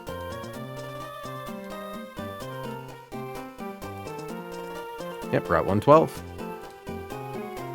You know what? When you pass by the Team Magma Blockade, it is gone now. Okay, good to know. In that case, let's bike over to Mauville. There are some things that could explode there, which is scary. But who doesn't love a little danger? Namely, there's like Wheezing. Wheezing, I think, is like a 5%. It's really good if you catch it, but it is also a missable encounter, so.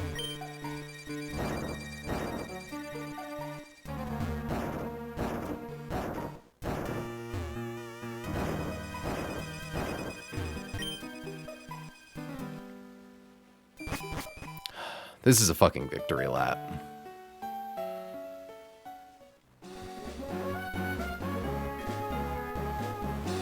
We've come so far, chat.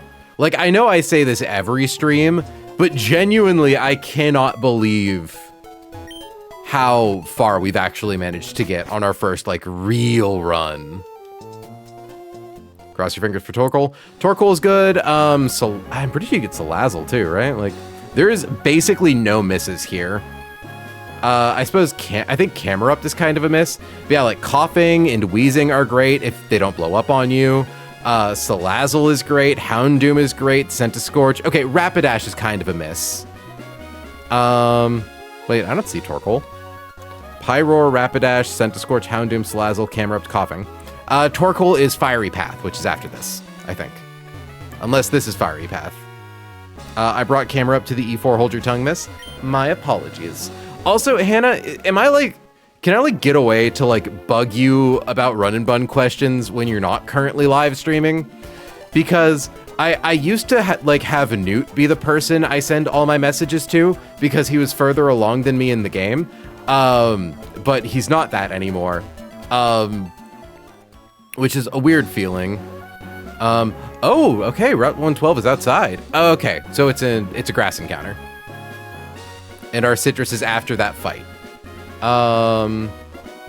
Newt does it fairly often on Discord. Yeah, no, it's like, now I like need someone with a little more experience to bug. I should have gone and actually like gotten Pokemon for this. So let's go we need to go get our catchers.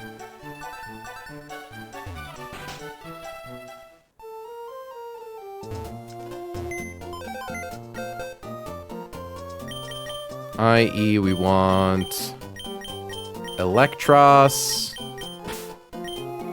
We do want Torterra, but like... we want, I suppose, also probably Gyarados. And Arcanine. We just want our guys that have Super Fang. And can potentially paralyze.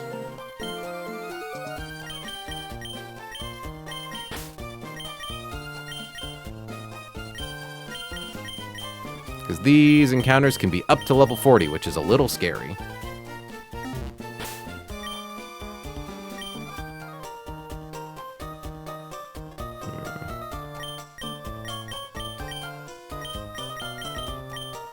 Give you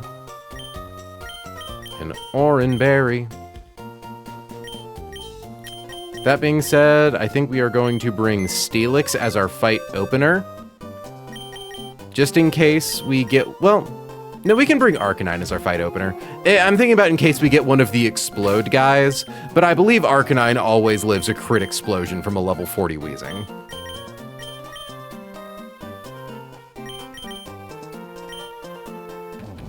So, Oranberry. We actually probably don't want Turtle for this, do we? I'll get Granbull. It has Intimidate. I'm definitely overthinking this catch. I just don't want to, like, fuck up a catch, you know? Already having Arcanine on this route is excellent, but it's also the best hit on the route, so it feels a little diminished without it. Pyroar and Rapidash are both fast, overheat buttons, which is good if limited. I can't believe she didn't want me, chat. I'm sorry, Turtle. I need things that don't die. And go. You can do that. There's Granbull. There's Granbull. Would you prefer I bring Togedemaru, who dies to literally everything?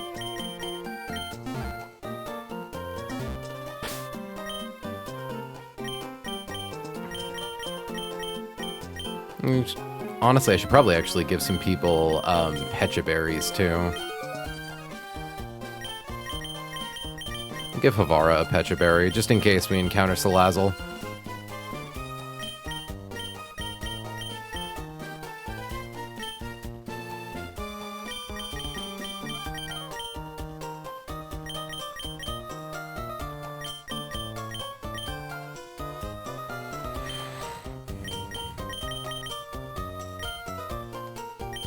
Okay.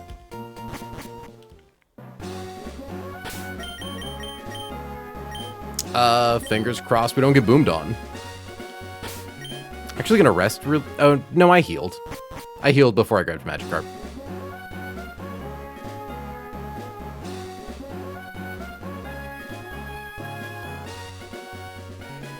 Although, if I'm being honest, like... how much would Boom from Muck have done to Electros?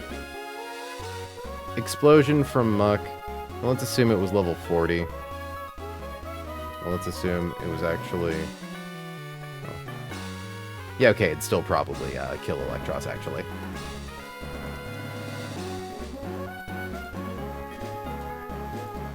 Yeah.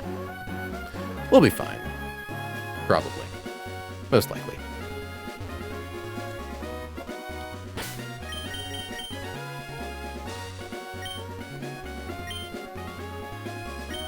Well, we could open with like a Duchess.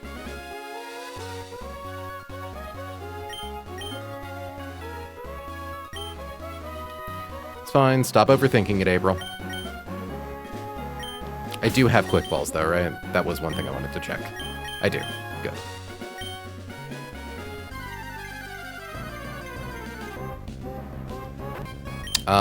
Obviously we can't catch another Arcanine, so that's a dupe.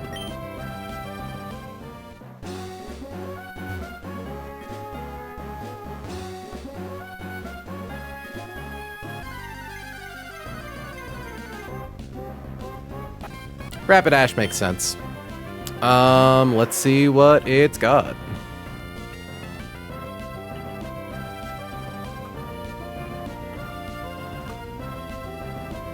At level 40, it has high horsepower, Fire Lash, Hypnosis, and Blaze Kick. So we definitely don't want to leave Hamilton on the field. We will swap to Jane and do our Thunder Wave Super Fang. Hypnosis is annoying.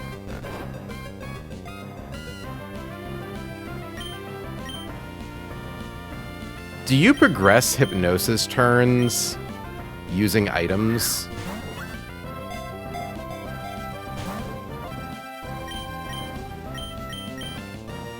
It really wants to use Hypnosis.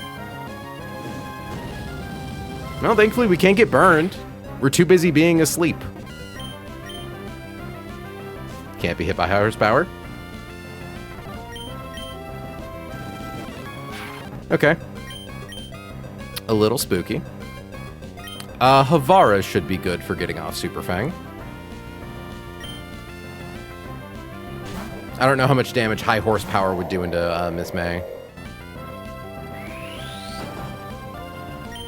There we go. Super Fang.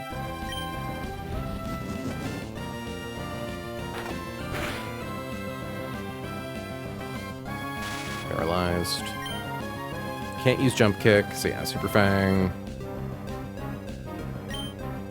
No reason not to. I suppose Flame Body would be why not to.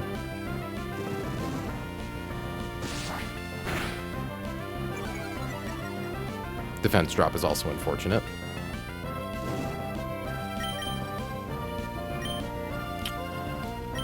I think we can afford to swap to Aramaya. Blaze Kick, Hypnosis, yeah. Or Duchess, honestly. Especially because Intim.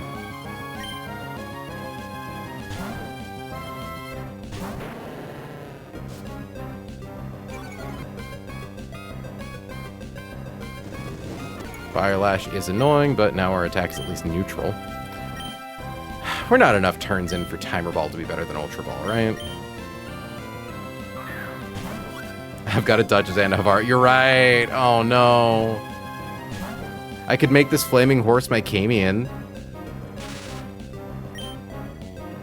Get the whole family.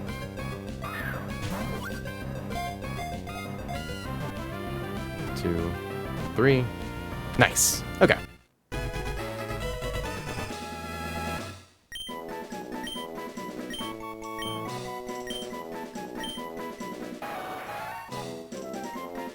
So I don't think we have any Rapidashes on the submission form. Wrapping. Pony. Yep. Fire Steel, Fire Dark, Water Fire, Fire Ghost. Oh, we could do Tauren. Camion was always a Paladin, so yeah, I know, right? Rapidash feels appropriate. Let's do Camion.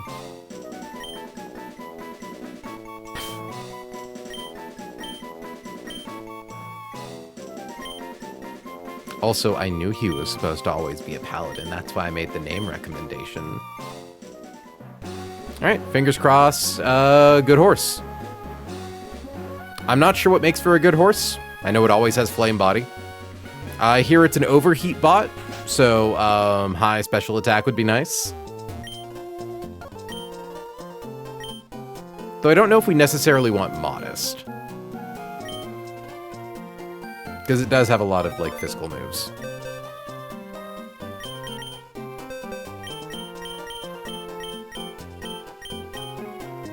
Jolly. So, the special attack drop is sad. Jolly Rapid, like, speed boosted Rapidash is still like, ooh. I don't hate this. It means that it's less good at being an overheat bot, but it's still potentially a Flare Blitz bot. Yeah, 66 special attack. This ain't gonna click overheat very well. But that's kind of okay. Hey, I'd take a plus speed wrap. I was gonna say, plus, like, Fire Lash. Wow, Fire Lash is base 80 power with that guaranteed defense drop? Yeah, no, I'm not sad about this at all. Fucking get in here, Camion. Welcome to the team.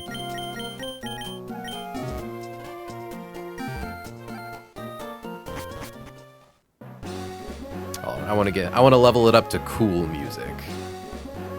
I want the cool sounds.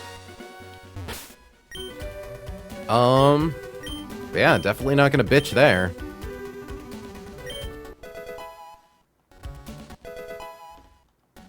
Wants to learn Jump Kick.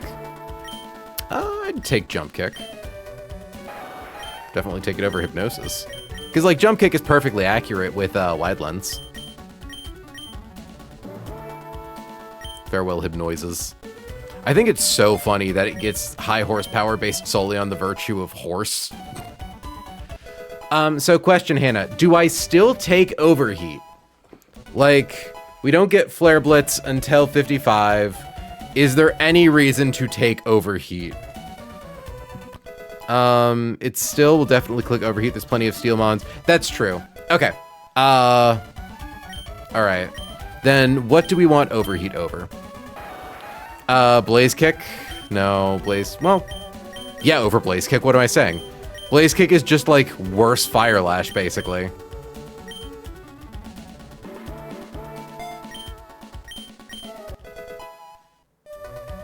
Okay. Good to know it still wants overheat.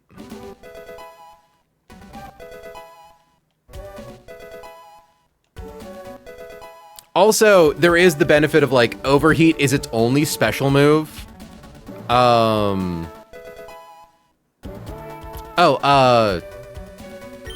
on, 90 accuracy with wide lens goes to 99. That is true. However, in run and bun, high jump kick is 95 accuracy.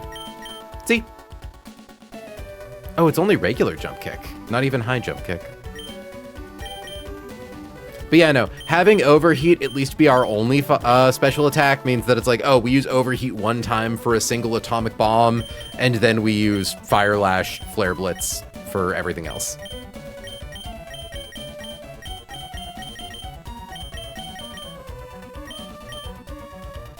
Yeah, no, honestly, not a bad horse. That's a really fast horse. Also, 30 HP is nice. I will never complain. Like, it's got good defenses and a solid speed stat. Like, sending this to Newt as well.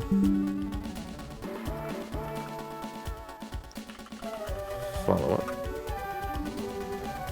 All right, it's nice to feel like I got a couple of guys after getting absolutely like squandered by Ledian earlier. Yeah, not at all. Fast horse will reach some cool benchmarks and get sneaky kills on frail mons. And honestly, that's all a girl could ask for. I assume I want to keep high horsepower over jump kick on Camion once we get Flare Blitz. Also, I need to get this thing exported.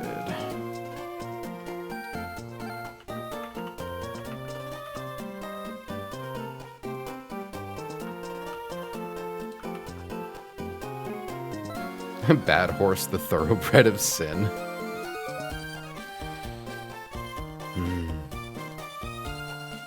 Oh, that's such a good horse. Oh yeah, overheat on this horse kills a bunch of things in the sun doubles coming up.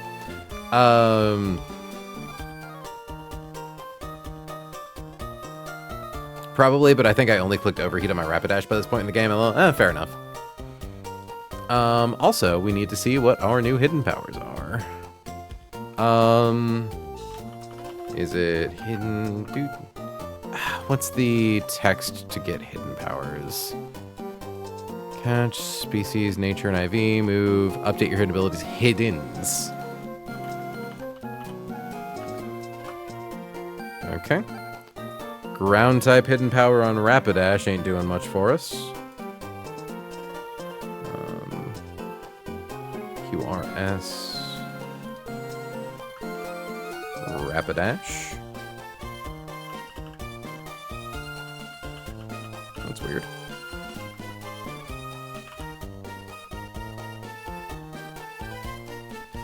And what do we have on... What's the thing's name? Gyarados. Bug type hidden power on Gyarados.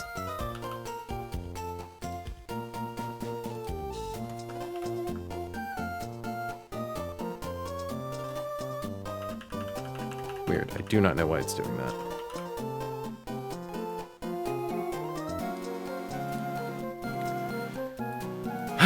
Well, team, we cleared Meteor Falls Gauntlet. We cleared Meteor Falls Gauntlet. We got a pair of guys. Some really solid guys. I think it's really sad that we didn't get Iron Ball. I will say. It's really sad that we didn't get Iron Ball, but we didn't lose anything. Like, I'm feeling pretty chuffed. I think that's good, right? Chuffed is good. Yeah, I'm probably that. Anyways, next stream, but yeah, you're totally free to message me outside of stream if you got a question. Oh yeah, I need a way to message you is the thing. Like, I need your Discord or something. But obviously you probably don't want to post that in the middle of my Twitch chat. Keep under-leveled mons to make it for Iron Ball. I don't think I don't think that one pays off quite the way you'd think it would. I don't currently have anyone that's live. Hopefully, that's true. I can just get your Discord from Newt. Okay, cool. I don't think I'm gonna bother doing a raid tonight. None of my people are live. So friends, next stream is either gonna be Wednesday or Thursday. I got in a bonus stream today, so I might just skip Wednesday to go do some stuff. So worst case scenario, next stream's Thursday. Otherwise, it'll be Wednesday. If you're in the Discord, you'll see what's up. Until then, friends, I'd like to thank you so much for joining me. I have been April, she has been May, you have all been incredible, and I will catch you all in the next one. Have a good night, folks.